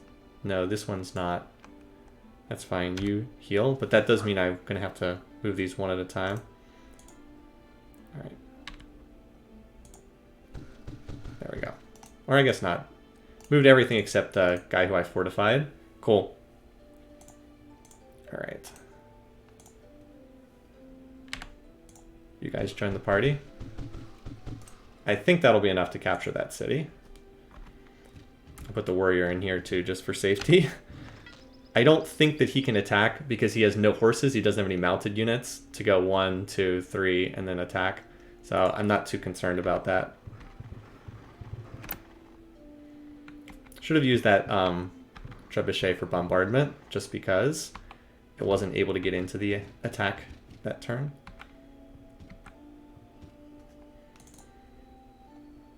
Man, if this city had just slightly more production. If I mine this tile too, it might be able to get up to 30 with some tile shuffling. Maybe. How about Green Dole? I guess we should start farming some of these outer tiles at Green Dole, because it will grow to a point where it can use them eventually. Here's our settler. Ready to replace Hamburg. On the Silks tile, 1 south.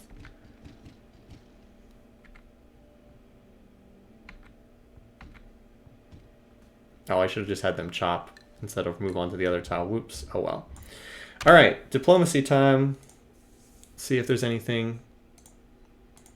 Like, we could get printing press, but I don't have much use for that. Invention. Down to 85 gold per turn, but that's not because the techs become cheaper. It's because I've got more gold and more lump sum in the bank right now. Name the new city. Well, I'm not going to rename Hamburg because it's going to get abandoned, as we know.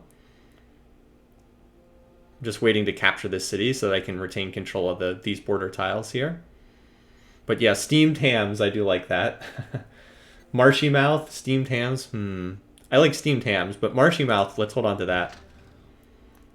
So the Aztecs managed to get a peace treaty.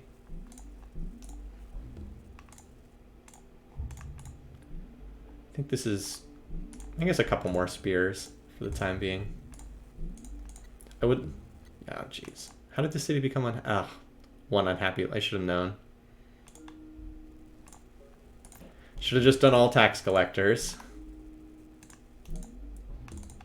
All right. So you can now grow.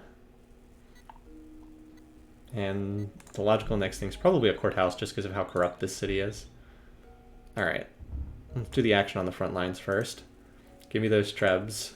All right. Nice. So there's only one vet spear in this city. That's really nice. Otherwise, we would have seen another vet spear. You know, we're missing on the bombardment, but I'd rather get bad RNG on the bombardment than on the actual attacks. All right, so there's at least 3. And if you feel like I've been overbuilding javelin throwers, you're about to see why not, because I'm gonna definitely lose some here. Hopefully I won't lose too many. Okay, or I could get great. All right, so there's only 3 spears on defense. That's awesome. That means we definitely capture this city. All right, our first one to die, but that's all right. We got him down to just 1 HP. There's our 3rd victory and our first worker, so staying consistent there. And this will take it, barring horrible combat luck. Civ3, RNG at its finest. I've mentioned before this game is super streaky, so unfortunately that promoted the spear to elite, so he gets an extra hit point now. Why yes, that is 8 rounds of combat lost in a row. Have we mentioned that this game is very streaky in terms of its random number generator?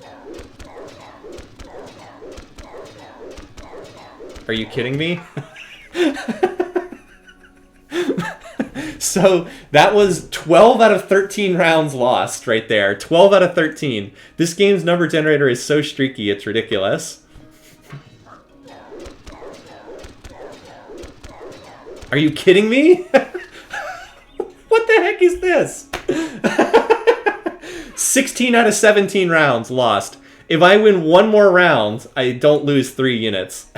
16 out of 17. Again, this game's combat system is so streaky. It's crazy. There we go. All right. 4 resistors. Unfortunately, this means we're going to need to stop for a turn or 2 and get more units to come up.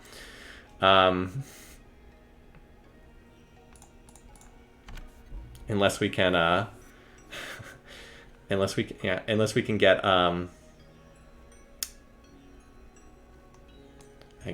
I forgot what I was going to say there. That could have happened at any point. Absolutely. I've definitely had really bad. So like at its worst, we had 19 rounds of combat and we lost 18 of them. Now, granted, we had slightly below 50-50 odds to win because the Spear had the Fortify bonus and had the oversized 6 city bonus. Size 7 city or larger bonus. But the notion that we would lose 18 out of 19 rounds of combat is just nuts and is a sign that this game's random number generator is really streaky. I don't know. We've never been able to understand quite why it's so streaky, but there's no question that it is. It's just a very, very streaky, just yields streaky results. That's all you can really say. All right. But the good news is we can now abandon Hamburg next turn. Still need to move our settler up. There's no point in abandoning it until we get rid of the settler. Yep, and it would be really nice if we could. It would be really nice if we could put like a barracks in here, just to upgrade, get invention, and then put a barracks, and then upgrade these to whatchamacallit, upgrade them to longbows. Because, like, look, we clearly have no shortage of money for upgrades. The 900 gold. And Berlin would sure be nice to get too.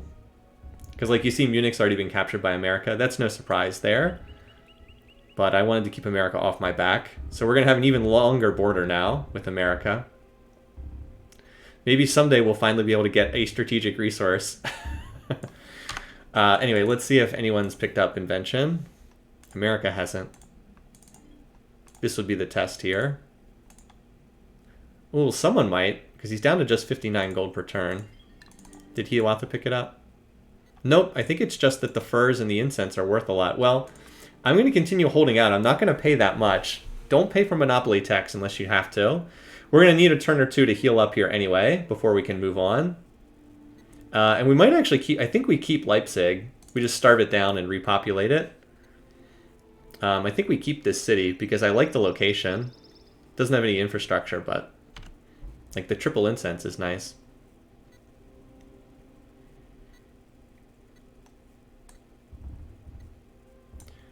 So we're going to replant here. And then I was thinking about putting another... I was thinking about putting another city somewhere in here. I don't know if I want to do that, though. I'm not sure. There's definitely a few wasted tiles, but I'm somewhat hesitant to cram too many cities in this area. You know what? Let's replant Hamburg on this tile right here. Because that would still make it coastal. It would still be on a river. And then that way I can make use of these tiles. And then I don't need to get another city. So we'll put it on this spot here. So in order to do that, I want to plant the city next turn. So let's put workers on this tile so that we can road that, and then plant it next turn.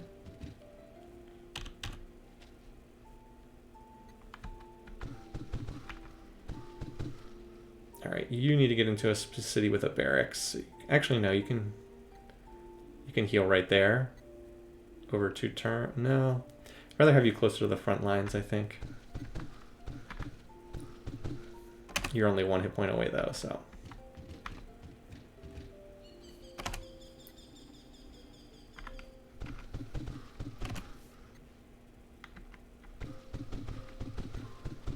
Add a city southeast of Berlin, eventually. Yes, agreed.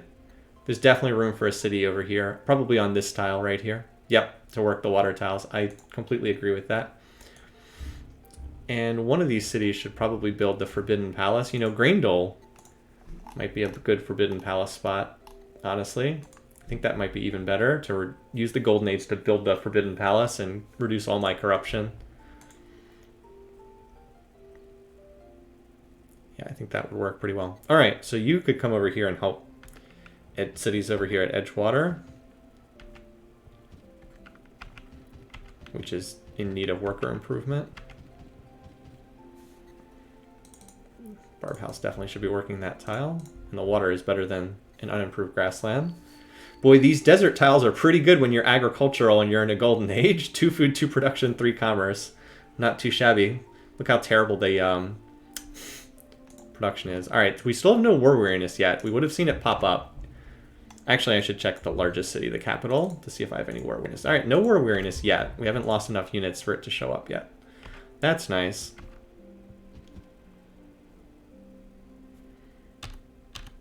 All right, then here, poverty points.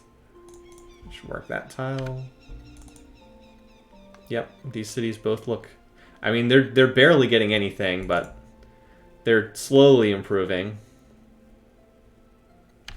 They're not important enough for me to start dropping cash to speed up their development. So I'm going to leave them as is right now. All right, with this extra spear, I'm actually going to send this to Deserted Hills just so I have 2 units up here in a worst case scenario if I have to deal with America. And I'd like to get an extra spear in Graindole too, just for safety's sake. I don't expect... I mean, I'm gracious with Abe right now, so I don't expect trouble to come from him, but let's not be too risky. Okay. So I didn't have any more workers to put on this tile. I don't think 2 is going to be enough. Oh, I've got more here. Cool. All right, that should do it.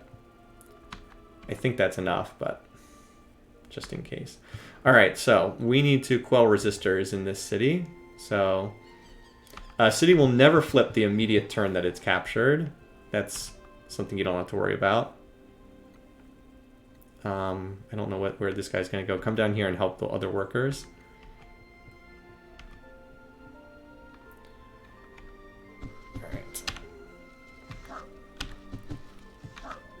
Like I said, we're going to need another turn or two for more units to get up here.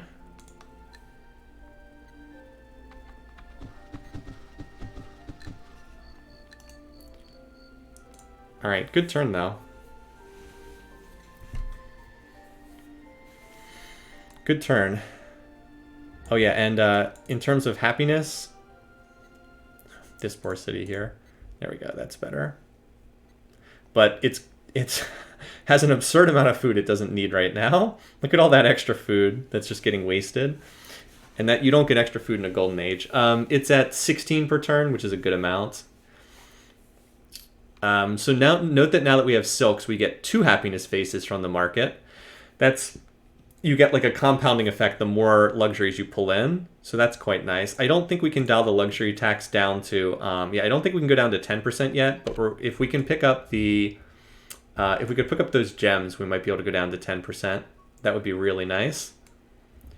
And don't forget that there's dyes right there too. I don't think we could get them from America though.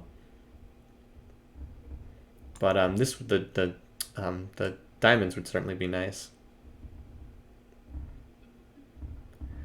Long term, America seems like the obvious enemy.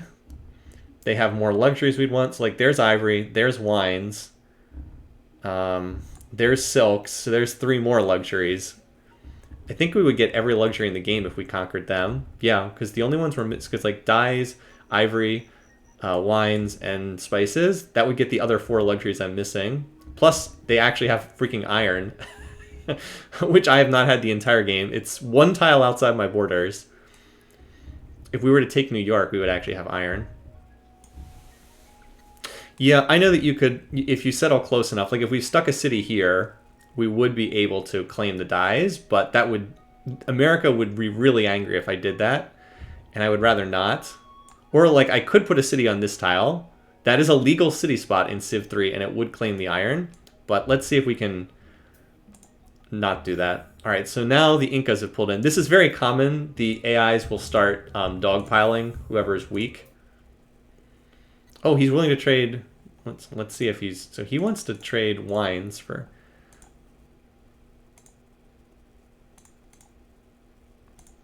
So he's willing to trade me this. Maybe I could just get some... See, I'd like to hold out... Oh, never mind. I'd like to hold on to these for use in making potential tech deals. So I'm hesitant to do this, but... He would trade wines at 2 for 1, which I don't think is worth doing. I'm going to hold out for including these in an invention deal. So like if I take the incense and the furs out, like how much do they actually add here? I think they're worth quite a bit.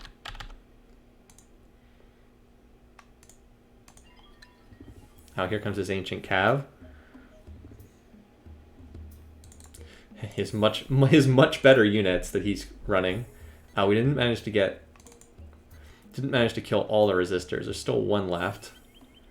Well, in any case, we need to starve this city. Or I guess it can't starve as long as there's resistors. All right.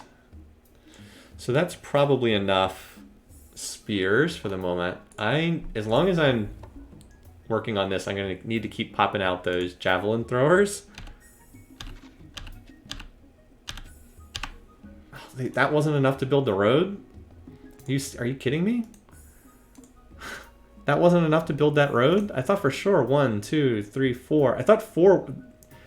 Huh. I guess I underestimated how many turns it takes to build a road through jungle. That sucks. I really wanted to found the city this turn, but I can't do that, so... Oh well. Well, in any case, we need to get some more javelin throwers up here. Let me see again if I can pick up invention. Still no one else has it. Hard to believe that no one else has that yet. I could just try to steal the tech at this point, honestly.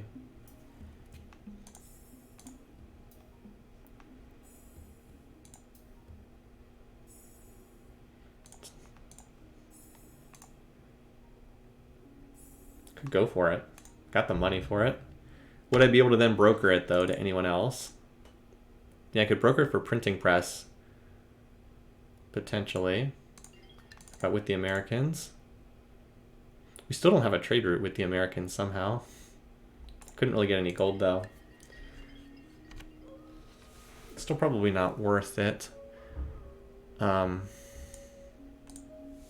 Well, I'll be able to get a trade route here shortly, as soon as I connect this.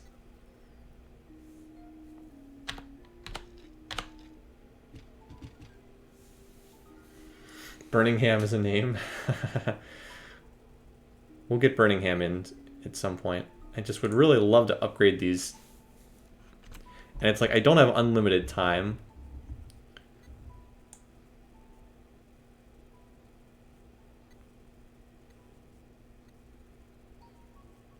Well, let's wait one more turn, because we could always... We can't upgrade until we get a barracks, and the city's in resistance this turn, so we can't hurry production.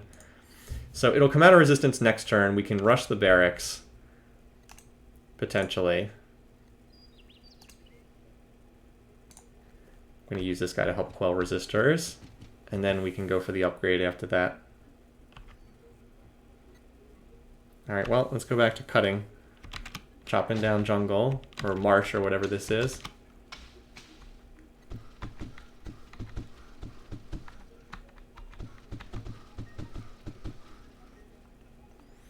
I think I'm wrong. I think I actually do need another spear, because I'm going to be capturing more cities. I got to remember that. Alright, you heal.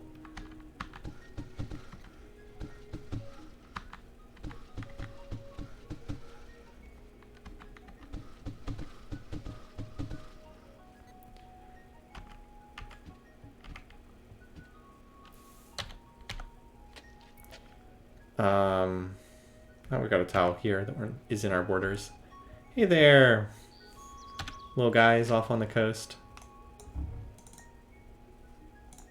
That's a better tile there. Got the aqueduct so we can grow.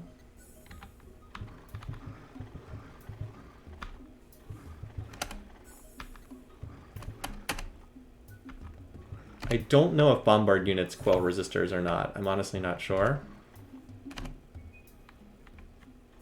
I'm just going to assume that they don't hurt at the very least.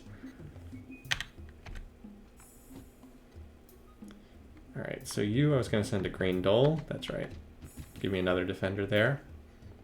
And here I need to get a road connected, so I can move units through there if needed. Alright.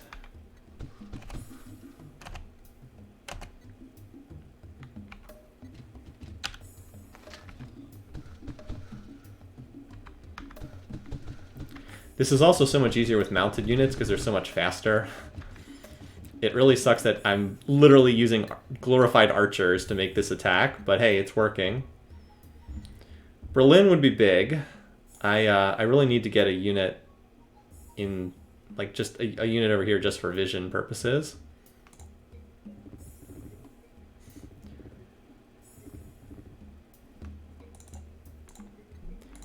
But I am using this golden age to pump out. Alright, there we go. Pump out units left and right. So this city now has become really, really good. 20 production per turn, awesome. Very nice, very, very nice. We actually have a shot at like Knights Templar, but I'm not going to go for it.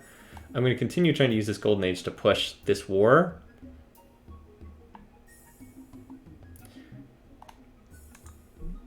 Really, again, really hoping I can get invention in like a turn or two, so I can upgrade all these units. All right, there'll be a big cascade from that. All right, same thing as before. All right, it's down to just, it's still a monopoly though. No one else has that tech though.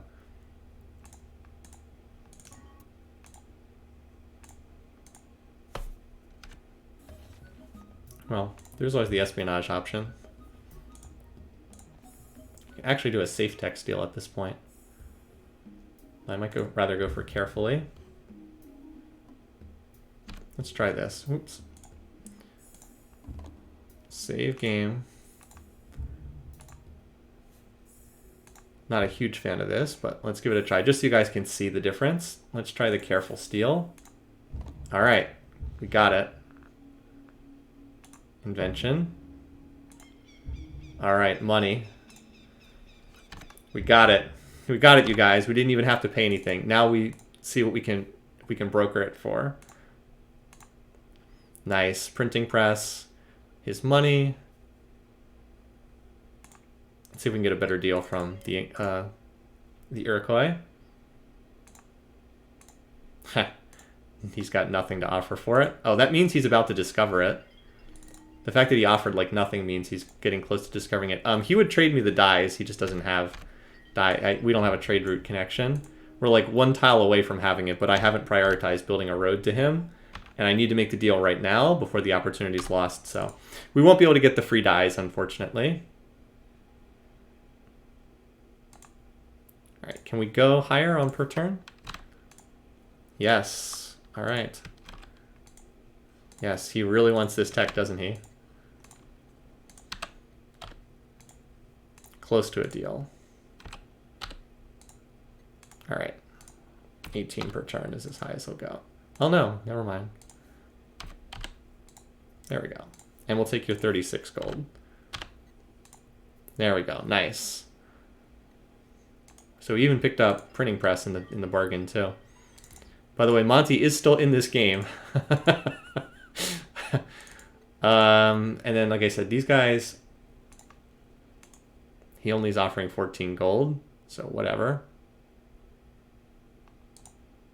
They will be insulted by this deal? Okay, whatever. Fine. Don't get it then. I didn't want it anyway. What about iron? Oh, he's insulted by that. Okay, whatever. Fine. Monty looks so non-threatening because he's still in the ancient age and everyone else is in the medieval age. All right, so here, now we can hurry production for 156 on that barracks. And then next turn we upgrade all of our, javelin throwers. And then they all magically become, longbows.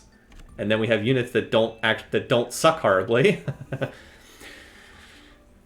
in order to attack Berlin. Nice. Okay. I should have enough money to upgrade them all because I'm making 200 gold per turn right now. All right, so since longbows cost 30 production, or 40 production and not 30, I should probably try to reconfigure the capital here, but I'm not sure, because like I'm obviously wasting a fair amount of production, but I'm not sure how much that would help. Oh, look at this, 20 per turn. Can get longbows in 2 turns. Then again, maybe as long as I can get to 20 per turn, that's pretty good. I want you to do longbow. This city, yeah, the Trebs are fine here for 2 per turn. I still like that Forbidden Palace being worked on right now. Help with my corruption. Hamburg, yes, we can finally get rid of Hamburg. We'll do that in a minute. Yeah, just cranking longbows at every 2 turns works for me. Even though there's some inefficiency, it's not like by swapping tiles it's gonna help another city. I could alternately try to go for a wonder here in the capital. Like some of these, obviously I wouldn't get Sun Tzu's or Leo's, but there's a decent chance I could get something. That said, I don't know if like we would get to economics in time to get Smith. So whatever. We'll just let it go. I'd honestly rather just pump longbows right now. If we can get to banking, though, I will stop building longbows and work on some banks, because banks are really crucial. And then if the tech pace keeps going so slow, we'll probably just start doing libraries and universities and start doing our own research eventually. All right, anyway, so say goodbye to Hamburg. Goodbye. We don't want it anymore. Very sad. But not that sad. Because from the ashes of Hamburg comes the city of steamed hams,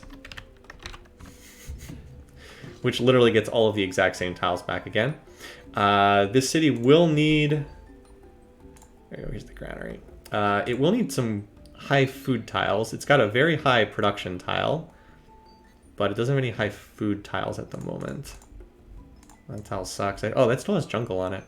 Well, this is probably still the best tile to work right now.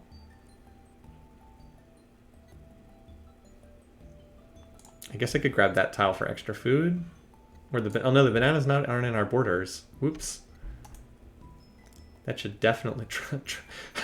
So it's grassland tropical, but it looks like it says tropical fruit shields, which is pretty hilarious. Anyway. So I will get a temple in Leipzig. And when Leipzig expands borders, it'll pop these borders here, and then that will grab the bananas, which should be irrigated anyway.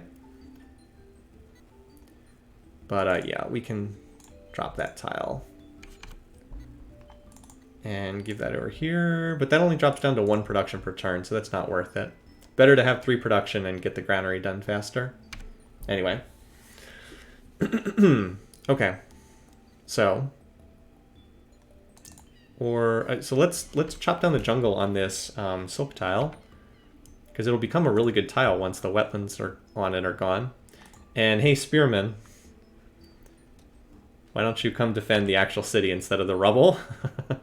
Oh, that's right, they changed this. There's no... I forgot about this. They changed the game such that rubble doesn't have roads on it anymore. Yeah, it's really annoying. That's okay. We've got a stack of workers here. Yes, that is more important than doing nothing.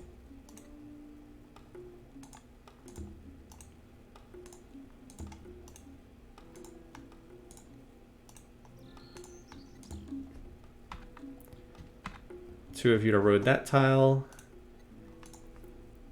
2 of you to road this tile, just in case it takes more than 2 to road that ruin. And then you come down here and chop, which is going to take forever. That spearman killed every citizen in Hamburg. Yep. All right, so once again, we need to starve this city. Ideally, we would starve the city while also working as many good tiles as possible.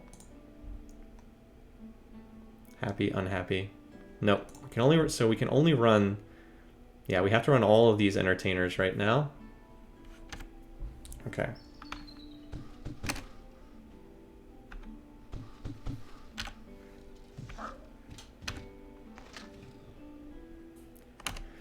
If you're wondering what the warrior is doing, he's there to help me cash rush other stuff. You'll see.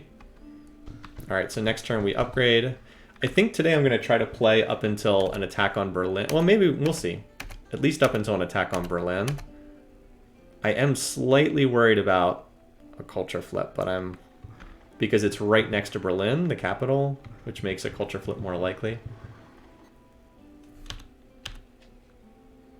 But hopefully that won't happen. I guess we'll see. How's this city doing on food? This city's okay on food. Doesn't need more irrigation.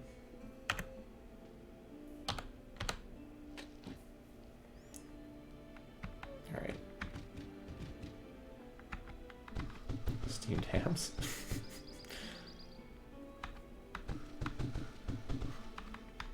One thing I do like about Civ 3 that is not necessarily the case in later Civ games, the map is much more dynamic. Like, if you remember when I played the Civ 6 game a couple weeks ago, the AI can't capture cities, so the borders just basically stay the same the entire game. That is not the case in Civ 3. The borders get shuffled around. Like, I had nothing to do with the Aztecs getting attacked, but, like, the Aztecs were completely taken out. So, like, they were eliminated from the map, and now we have a larger Iroquois and a larger Inca, and the Aztecs are basically dead, and now Germany's in the process of dying. I started the war, but, like, once I brought in America, all the other AIs started piling on. So, like, if you look at the Germany situation, they're now at war with Inca, America, and me. Everyone except the Aztecs, who are relevant, and the Iroquois. I really don't want the Iroquois to go to war, because then they might slip in here and take Königsberg. So, like, the map is much more dynamic. Even though the AI is dumb as a rock, it's kind of cool the way that that can happen. By the way, I have no idea what where these units are going. I guess towards Germany, by some roundabout path. right, so Leipzig, we want to do Temple next. And we're going to continue starving until we're down to just one person. Nope, okay, see, there's just 2 unhappy. Can I turn 1 into a taxman? I can turn 1 into a taxman, and we're going to get the Temple next. We're going to starve it down to size 1, and then all the citizens are, what are we in this game? Mayans. I'm like, what am I in this game? Mayans. All right. So we got the granary done. Now we do the courthouse, which is definitely what this city needs. So that is the cascade from, which wonder? There was a wonder just finished last turn. And so that's the cascade coming as a result of that. All right. So there we go. We just upgraded all the javelin throwers in that city to longbows.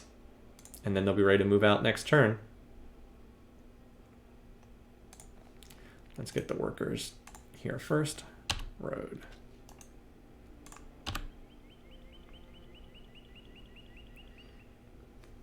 Unfortunately, these guys can't.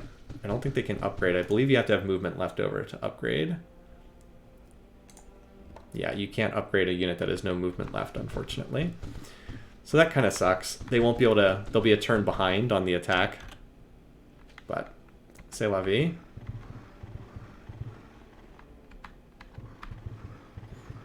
With that many units in the city, it shouldn't flip. Famous last words, I know. 2, 3, 4, 5, 6, 7, 8. 8 trebuchets definitely contribute on defense. All right, so now that we've got that road connection, let's just go back to irrigating over here. You guys probably can help clear jungle, because we're almost done with this tile.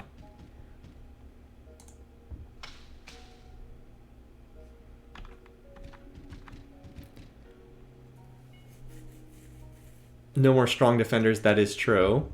True. All one defense unit. So yeah, we should put at least one. We should put at least a spear or 2 on that tile. Good suggestion. I do have a couple spears, I think. Or I could just not upgrade 1 or 2 javelin throwers. I might end up doing that. Just take the ones that can't upgrade in time and have them serve as defenders. The AI generally doesn't attack out of its cities in this game, but you're absolutely right. We don't want one defense units running around if we can avoid it. Oh, nice. Another tile here for Barb House. There we go. 4 production per turn. Very slow, but... And here we can now finally get a road connection to America. I'm actually going to do that first for that very reason. All right. Just see if there's anything else we can do. So I'd love to trade some of these for... I do have these like excess resources here. Oh, whoa. I'll trade quite a bit of gold. Well, honestly, it's probably better to get a resource from him. Will he give anything else? Because, like, I've got 200 gold is just 1 turn's worth of income. But, like, if I can turn down the luxury rate, that would be really nice. Would he also give me per turn? All right, he won't do that. But he will give me flat gold. Apparently a decent amount. Lump sum 20. Let me take that. All right. Gotta pinch those pennies. All right, that's fine. So we'll take that. He also goes to Gracious, which is cool. And then we're gonna send the excess for an incense for dyes. And then that'll be enough probably to lower the luxury rate. Probably.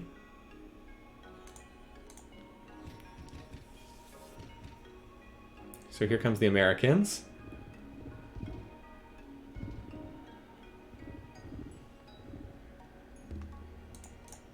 Also the first longbows coming off the assembly line.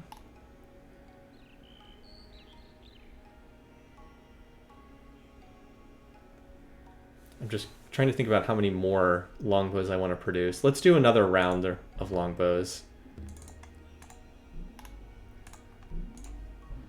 And then we can start switching over to infra. All my weaker cities are doing infrastructure, though.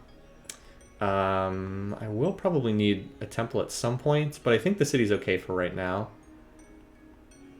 And that's a better tile to work there. Oh, cool, we get to 10 production per turn. Excellent. So you need an aqueduct, because you can't grow. Oh, we do have an aqueduct. Excellent. Cool. Already built that. Just happened coincidentally to be 1 turn away from growth. I didn't even realize it. Alright, you're looking pretty solid here. Desert Lake.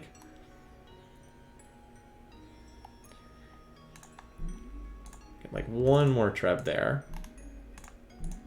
Because I am going to lose some of these longbows. But I'm getting close to the end of this war. So you finished the courthouse. Excellent. Now you need the aqueduct so you can keep growing. Because you're at the cap right now. Needing that aqueduct. Alright. So we've got a lot of longbows. Send the longbows out first. Well, send 1 out first. I'm going to move here, just because I think it's slightly safer. I don't want to move out the wrong unit, so I am going to do this 1 at a time, even though it's kind of tedious.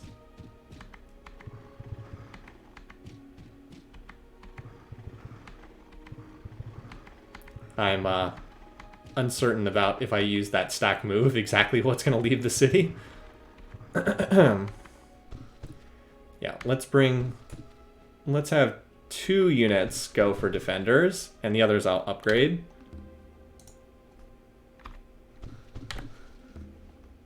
As I said, I don't really expect the AI to attack me. Alright, there we go.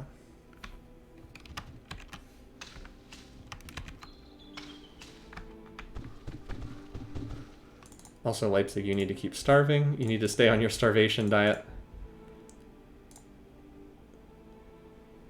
There we go. And I probably should get the temple cash rushed if I can afford it this turn. Which I think I can. But you want to get the border pop in play quickly.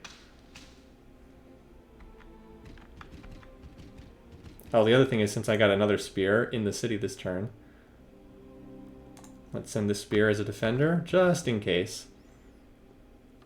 So we cut down another tile. I guess I'll mine it while I'm here, but then I really should bring these guys over to help out Steamed Hams, since it's a new city and it could use some help. Also, I could drop some of this excess food, potentially. The city that has way more food than it can do anything with. It's also working like this tile, which isn't even roaded. Could road that just to pick up some extra production, or some extra commerce, excuse me. But that's small beans at the current stage of things. We've fortunately reached the point where most of the tiles are improved, at least until we get up to hospitals and railroads. Yeah, you've almost got your granary done. Alright, so now we can talk to Abe. Oh, we got new techs, gunpowder astronomy. Well, we're going to have to do a more serious round of brokering then.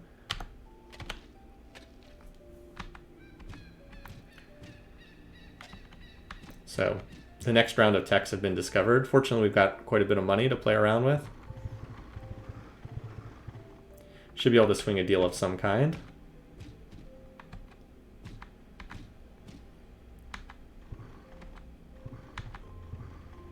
Alright, let's see what everybody's got. So America has gunpowder astronomy. Inca has gunpowder astronomy. And Iroquois does not have anything. So here's what happened. One of these 2 civs discovered gunpowder, the other one discovered astronomy, and then they traded them. Typical stuff. By the way, we could make a deal with Germany if we wanted to. But I think number 1, we're in a military alliance, so that would trash our reputation. So we don't want to do that.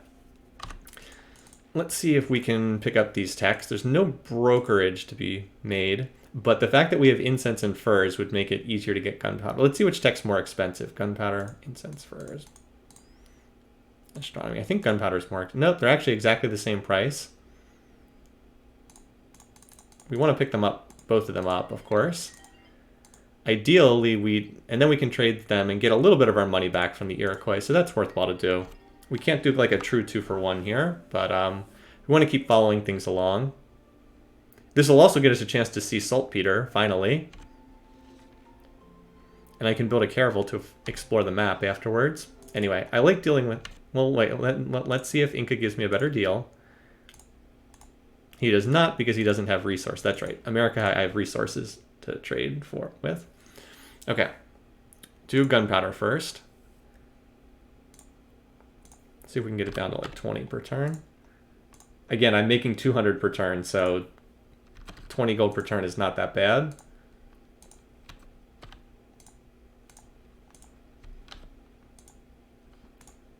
Helps to have those extra luxuries to trade.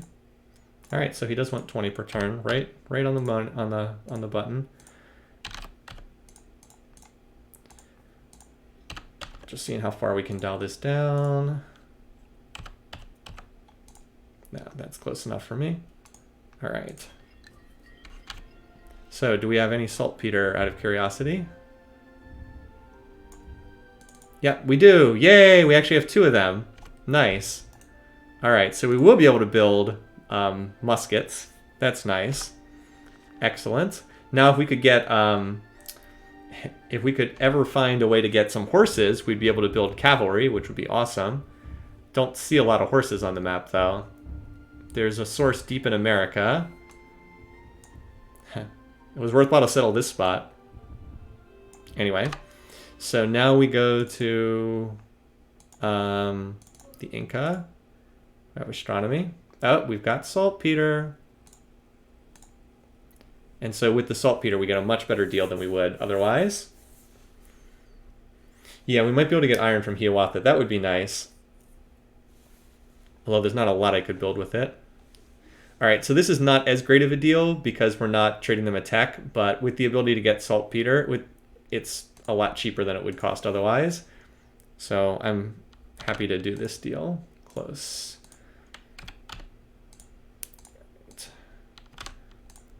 6, 47, there we go. He will only do the deal if I throw in the 10 extra gold or whatever it is. All right, that works for me. And now we go to Hiawatha. We actually have, now we're 2 techs up on him. So let's see what we can get for these.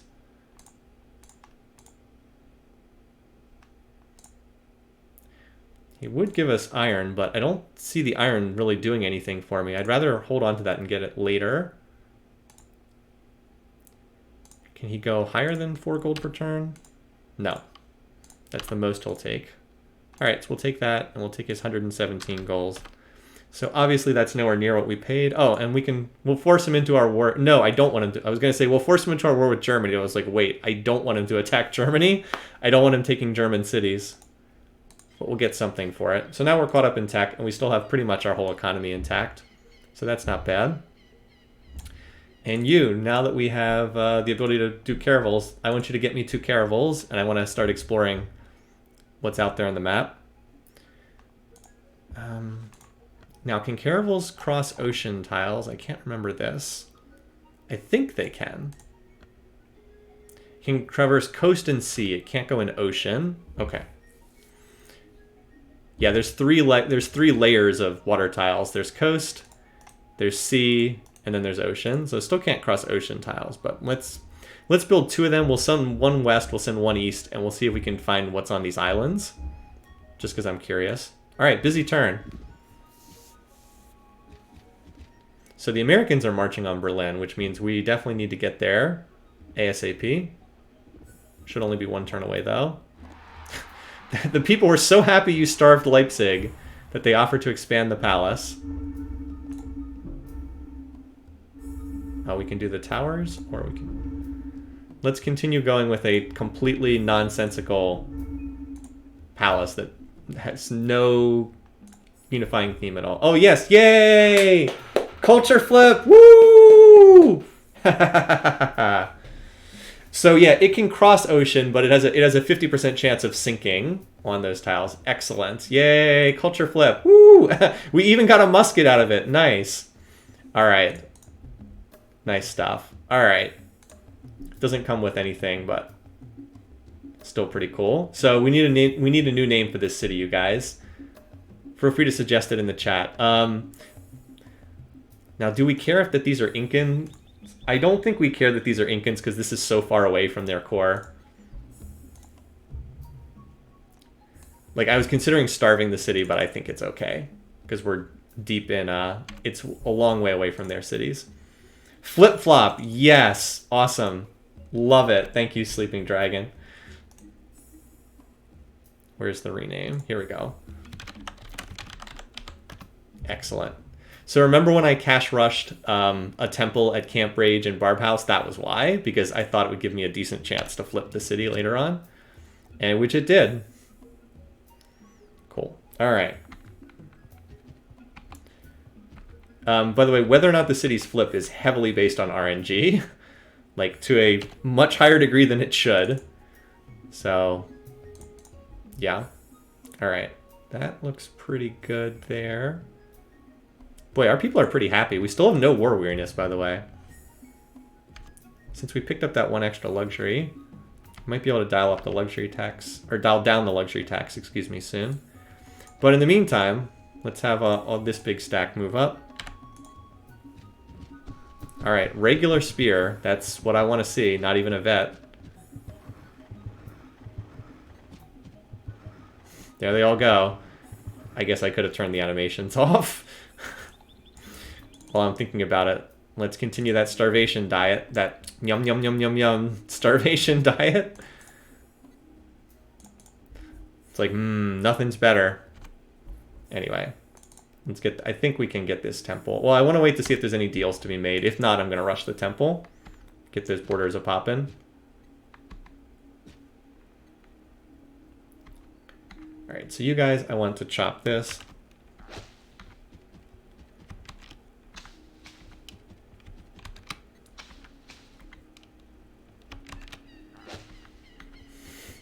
Takes forever to cut down jungle in this game.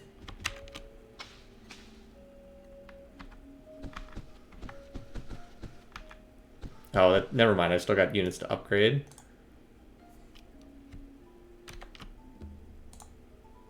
Or one at least to upgrade. Could upgrade this guy to a musket. That's a little more expensive, though. Let's hold off on that. Till I need to, at least. All right, you chill there. Is this city still happy? Yep. Amazingly, it's still happy. And it's an obvious what tile I need to improve next. This one right here.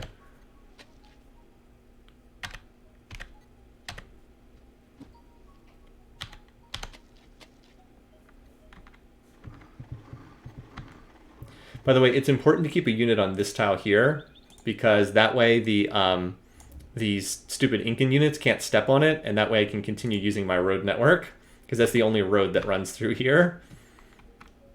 And if the idiotic AI walks on it, that tile, then I won't be able to. So yeah.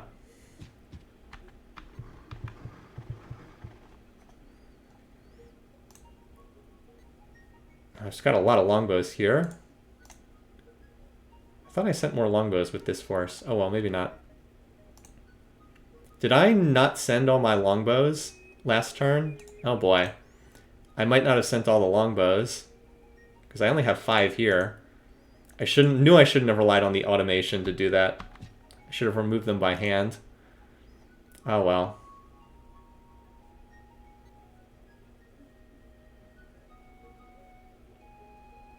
Yeah, I don't think I sent them all. Well, we're still going to try to attack anyway. But I think I flubbed that.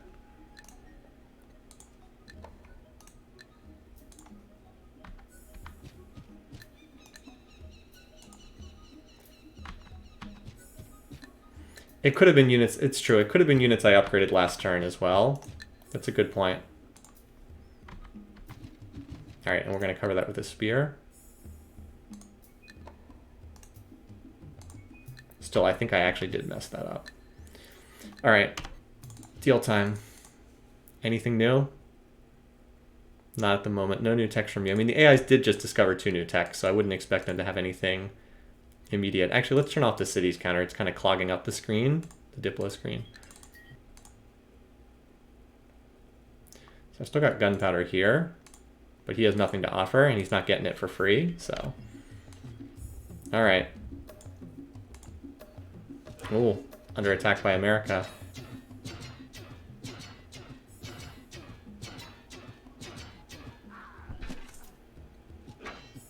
Oh boy, I hope I'm not one turn too late here. Come on, Germany. No! Ah! No! One turn! One turn! Oh my god, my luck in this game is not great. Ah! One turn! See, that is the danger of signing AIs to alliances sometimes, is this can happen. But, that was like 2 more cities, at least. Anyway, time to start going on to more defensive stuff. But man, oh man. Berlin didn't hold any resources, but that was a really crucial city.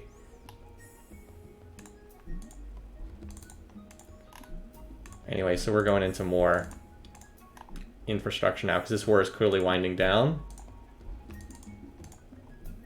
That really sucks. Like, really, really sucks. Literally, I easily would have captured that next turn. I mean, it happens, but... my god. Like, I've got the stack right here about to attack. Well, we can still get... It's true, we can... well... I don't know if I want to settle that fish city, though. That's a very aggressive spot. Like, if I have this city, I easily get this spot and then these spots behind it. It's like 4 more cities. Now, it's much more up in the air. I mean... maybe you settle there, but now it's like a very aggressive spot against an AI city that's right here. Well, I mean, we can detour right here, and Königsberg is toast, but Königsberg would have been toast anyway.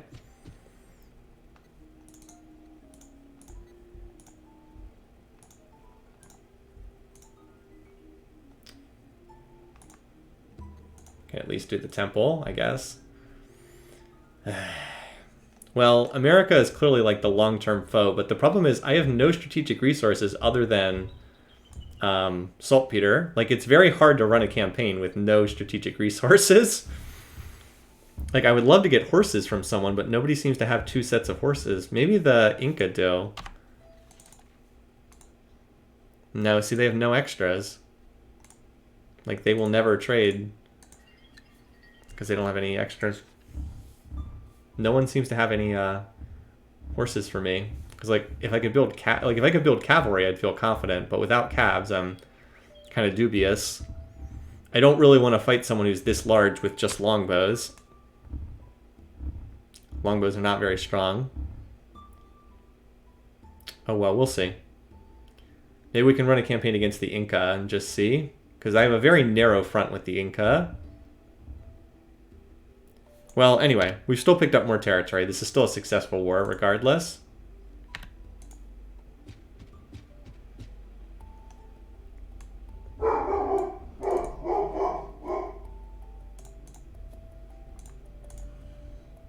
Sydney.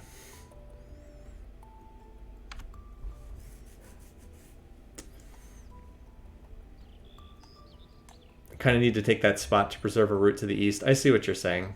Well, maybe. If that's the case. Let's just squeeze out a settler out of the city that has tons of food. You're probably right.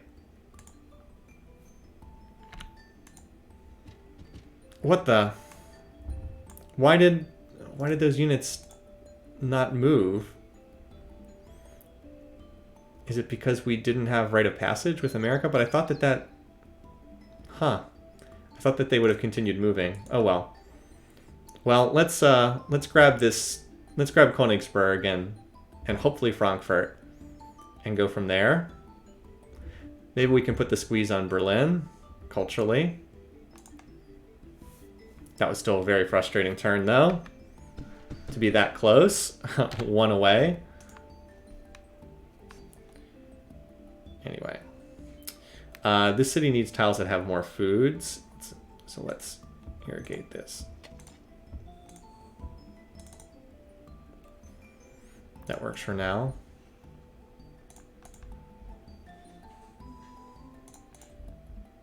One, two, three, four. 1, 2, 3.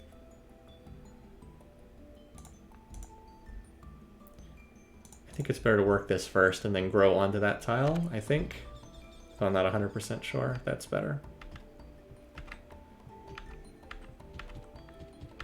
And then we'll go improve this bonus grassland tile.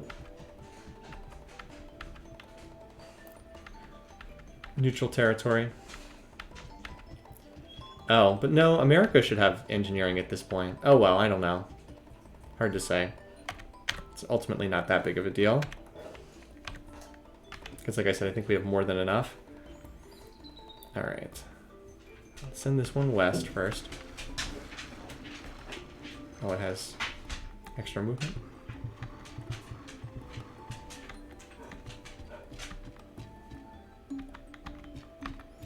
It's amazing that if I had waited one more turn to get America to jump into that war, it would have been okay. Yeah, sometimes sometimes your decisions backfire. Now that said, this would have been a lot worse if America had attacked me. If like Germany had gotten America to sign a military alliance, that would have been much worse. Oh, I see what you're saying. Yeah, neutral territory, so it didn't count. I gotcha.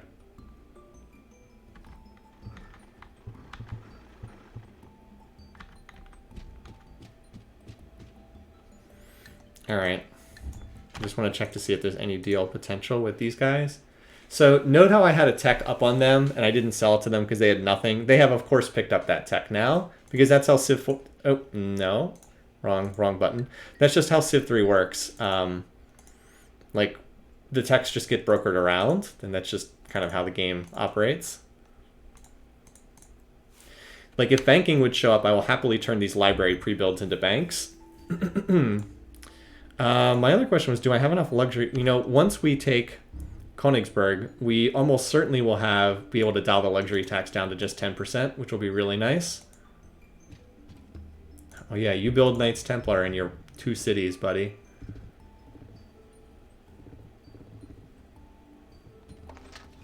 All right, there we go. Good. Okay. Now this city is good to go. Got the barracks, got the temple. We'll pop borders in a couple turns. All right. Let's use these long... Oh, no, we got to use... Oh, none of our bombards are here. Whoops. Oh, well. But we now have 4 attack against 2 defense, so we have pretty good. We should win these much more easily than before. I don't know how many units spears are on defense in Königsberg, but I doubt it's more than a couple. Oh, hello, he's got a medieval infantry MDI in there. So we did get iron from somewhere. Alright, well that was pretty easy. We get another saltpeter. Apparently we're going to just be the saltpeter dealers in this world. Although that's nice. Trade bait stuff is always nice. So we're going to want a temple in here so that we can pop the borders quickly. All right. As far as other units, so mostly I want to just immediately start moving on Frankfurt. Yeah, because I don't think that city is long to last.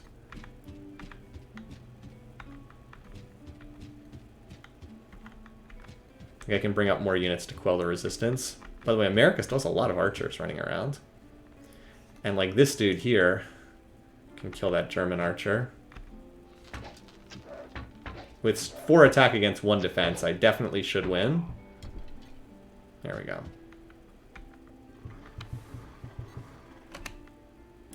Oh, but you know what? That was kind of dumb because I could have stood in the city this turn and then moved doot next turn. That was kind of dumb. Oh well. Hopefully these American units won't move onto this tile next turn. I wish I had any kind of unit with more than 1 movement point. Just to cover them.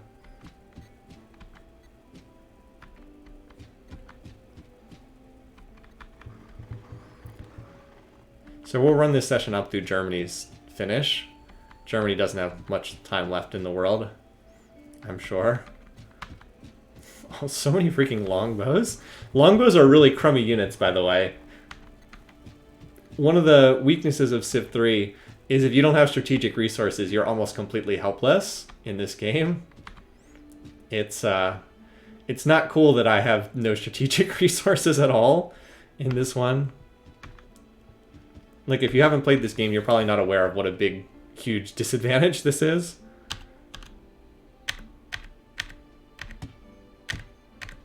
All right, cool. So we'll grow on this tile for the moment, and then we'll hop on that bonus grassland tile next, because it's a food neutral tile.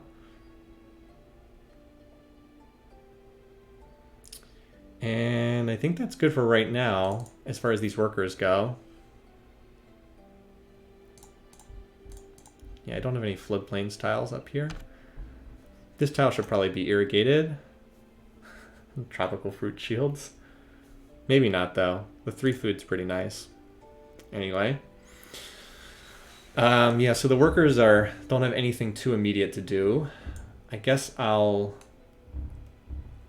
bring them up there near the front lines in case I need to put down some more roads.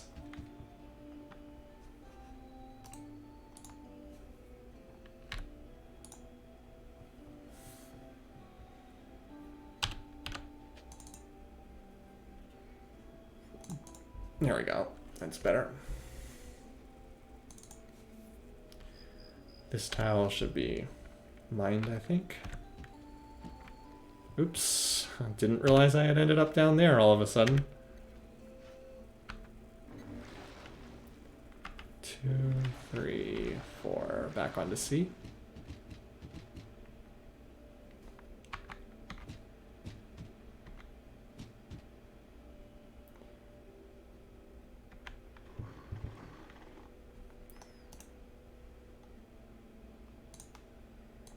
Got this whole big stack. Well, they can suppress the resistors. That'll definitely take out any resistance in Königsberg. This city's going to need food. Fortunately, there's floodplains up here. Like that's, oh, I guess that's not a floodplains. Maybe we can squeeze another city over here.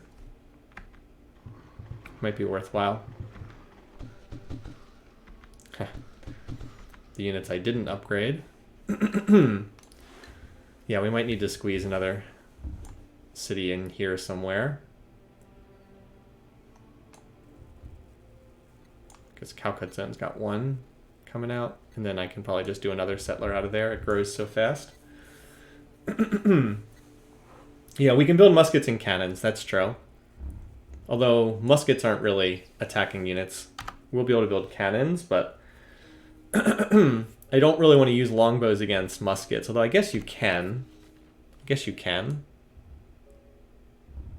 We'll see. We'll probably do another round of infrastructure for the moment, and then go from there.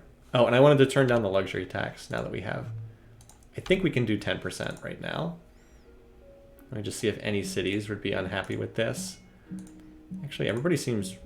All right, well, Grain Dole would be. That's about it. Man, this city, remember how the city was like a joke earlier in the game? It's pretty good now. Yeah, there we go. Aside from that one city, I think everyone else might even be able to do 0% luxury tax. So yeah, we're looking good there.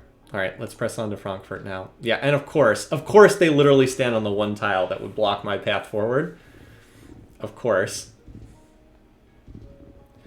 Yeah, longbows would be the best attack unit until infantry. It's like if you don't have horses or iron, you are really crippled in this game when it comes to offensive warfare.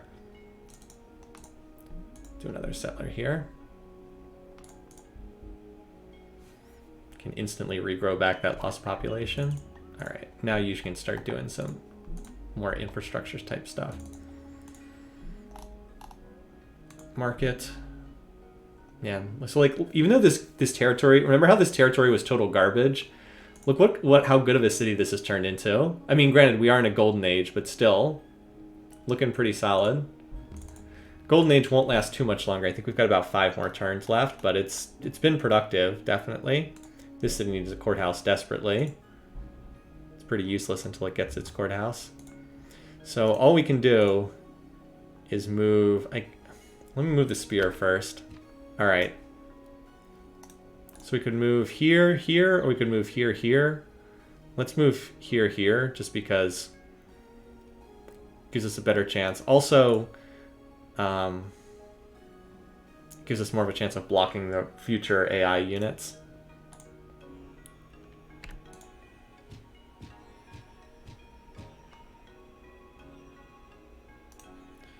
Anyway, I'm not too worried about this city flipping. I do want to get the temple built quickly, though, to pop borders. So we will do the cash splurge there. I will move a bunch of dudes on this tile, though, so I can approach the city from 2 different angles.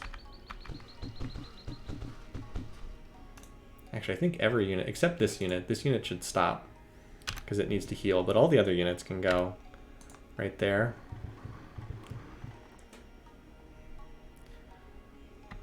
And then you guys that are trailing the play can...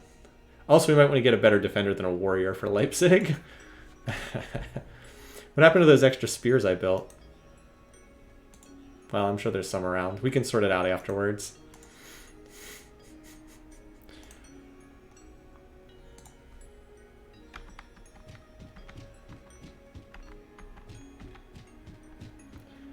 All right, these workers... Yeah, we can build some roads up here.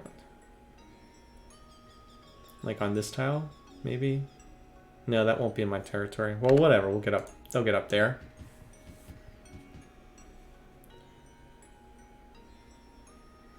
I'm not sure that there's a lot of work for these guys to do. I guess they can clear some marsh tiles, because that's like a long-term project. You can't move trebs through the mountain. Is that right? You can if it's on a road, though. Like, these tiles were roaded, so... Yeah, that's true. I sent most of the spears to guard that stack. I've got a spear here. And there's another spear here. That's fine. We'll be able to sort them out afterwards.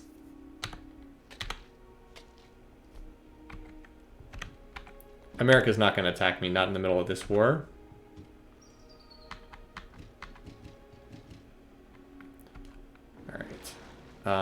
I will need to get some kind of a rite of passage with the Inca. Or they're not gonna, or they're gonna get mad. But I think I can get that with them. All right, there we go. Just so he doesn't flip out and demand I leave his territory. I've got a lot of gracious allies here in this war, which is nice. Monty is still in this game. Is still in the game, apparently.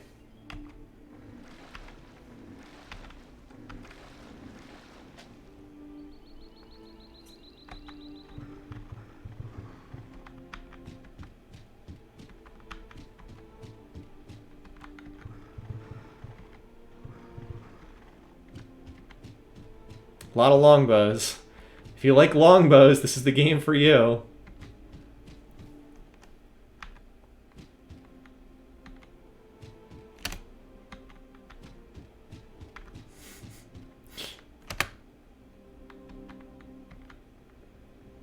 All right.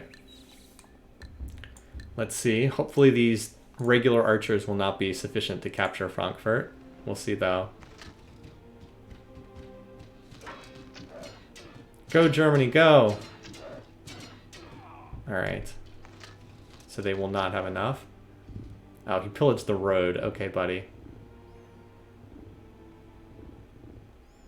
Looks like we've got the inside track on this city, though. Germany does not have offshore colonies, because that's their capital.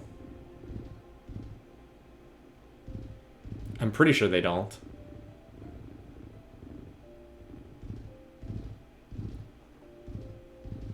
Okay, come on, AI. They do build a lot of units, the AI.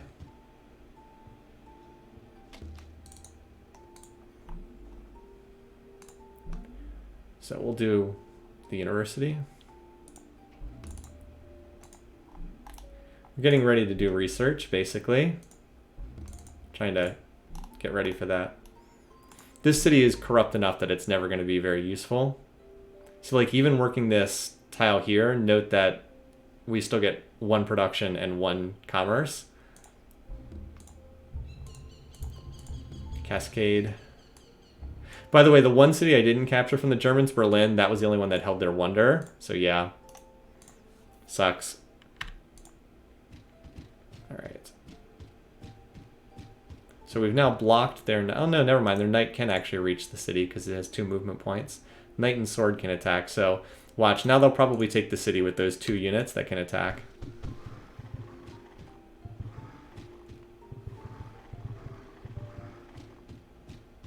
There's probably very little here. Anyway, we can check to see if Germany has any more cities. Nope. Or actually, he does have another city. Crud. Great. I didn't think he had any more. That's not great. So he has an offshore colony somewhere, and I have no method of getting there on a boat. Oh well.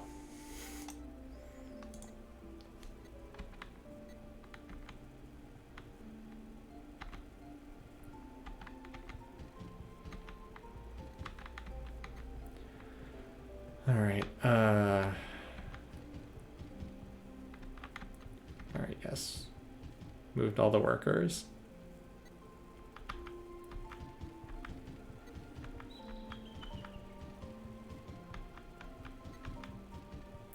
If you hold down shift, the AI moves faster. That might be true. Look at all that corruption.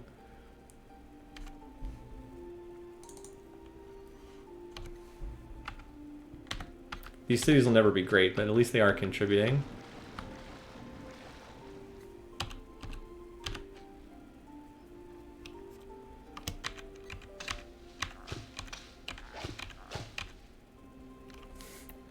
Steamed hams. It's getting there. Yeah, I'd rather have the 5-turn growth. Then I can grow onto another one of these tiles. Bonus grassland tiles are great to have.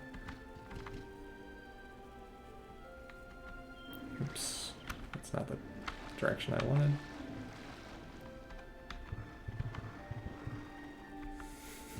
I'm going to have all these offensive units, longbows. The other thing that sucks about longbows, they don't even upgrade into anything good. Let's just have some of the longbows start hanging out here. As I said, they don't really become useful units at all. At any point in time ever.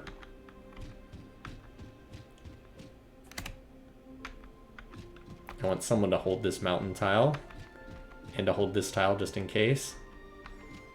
I thought this was going to be Germany's last city, but apparently not.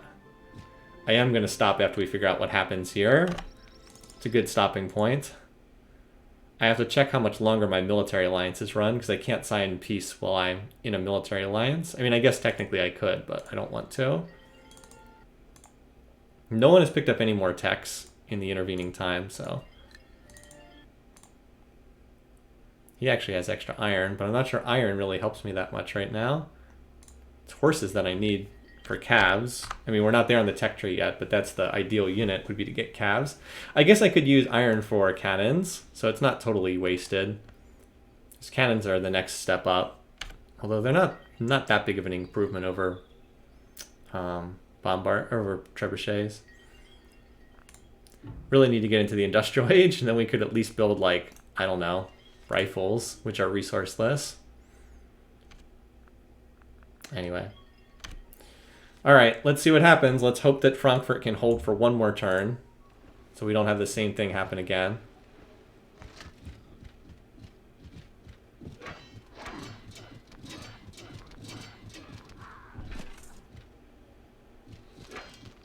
Surely you won't lose to an archer.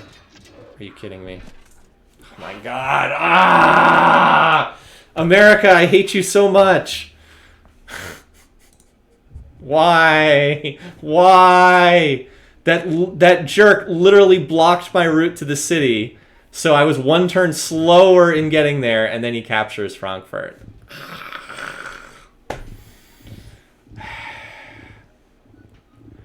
Shouldn't have signed him to that alliance. Shouldn't have signed him to that alliance. Should have waited longer. Dumb luck by dumb AI, pretty much. I guess I overestimated how strong the AI was, honestly. Also, we can grow a lot faster than this. Do that, get growth in 2 turns. Oh, well. That's disappointing. So apparently that's where the island is, because we've got an embassy with Germany. That's where their capital is located. Way out there. No, not a surprise, really. I mean, so like the big thing that's killing me in this game is no horses means I cannot build units that move faster than 1 tile per turn. Is what made me so slow. I guess I overestimated the AI. Like I'm still used to like Civ 4 where the AI can defend itself. I could have attacked with a lot less in theory. The good news is I did get the gems, and I mean I picked up 3 luxuries. We picked up the spices, we picked up the incense, and we picked up the gems. Gained some more territory, gained 3 more cities worth of territory. Like Forbidden Palace is going to finish, income's great. We're completely caught up in tech. Like this is we're in a good position. It's just like this could be so much better is what's frustrating about it. Like there's not really much doubt about winning this game eventually, but it's like I'm literally 1 turn away from capturing Berlin and 1 turn away from capturing Frankfurt. That would easily have turned it, like I would have gotten double the territory from the war so easily. So easily. Not spam bots, right? The goal was number 1 to acquire luxuries, number 2 to acquire more territory, and we went from 1 luxury to 4. That's a huge benefit. No question about that. And the Golden Age really has helped pump through some infrastructure. Like if we were to do research right now, like I've got some libraries going up right now. If we were to try to research chemistry, we would, let's see. So we can do it in 5 turns. No, well, we can't because we'd be losing 216 gold per turn. But like we're not far away from being able to 4-turn research these techs. Like how much would it be if we were at like roughly break even here? Like we could, it's not time to start doing our own research yet, because I want to get libraries and universities up first, but like we're not far off from being able to do that. Yeah, unique units were introduced in this. There are no unique buildings in Civ 3. The unique buildings were an introduction of the expansions in Civ 4. Anyway, so I think this is a good stopping point. The disappointing end to this campaign, but was still largely successful from a strategic perspective. We're going to plop down a city here at the river mouth on one of these 2 tiles. I have to think about which one's better. Probably this one. And then that'll preserve our little corridor. And then we'll have to think about who we want to go after next. America would make the most sense logically, but they're pretty strong, so we'll see. I mean, I've got a ton of longbows. We'll want to do something with all those longbows, probably. But we'd need to get some more defenders, get some more defenses along this humongous border that we've got. So we'll think about it. In any case, let's go ahead and not quit. I still don't know why escape doesn't take you to this main menu. It does not, though. So we'll save here. Both spots are only 2 away from a city. So like we can put a city here, and we could in theory cram another city up here if we wanted to. No, these are all you're forgetting, not Spambot. This is Civ 3. This is not Civ 4. You can put cities only 2 tiles away. These are both legal city spots in Civ 3. These are both perfectly legal spots in Civ 3. You can put a city 2 tiles away from another city. So look, right here. See how this is only 2 tiles away from Steamed Ham? So I just saved it. Like, I just saved the game, but like, watch. I can toss a city down here if I want. This is Civ 3. You can cram them in super close if you want. Anyway, so this is a good stopping point. Thanks for watching, guys. Hope you enjoyed it. And we will continue. I probably am going to have time to stream on Thursday of next week. So we might be able to do a Thursday and then another Friday streaming session. But I hope you guys have a great weekend. Same to you, world's ugliest man. And I'll see you guys again soon. Until then, have a good one. Take care. See you guys again soon.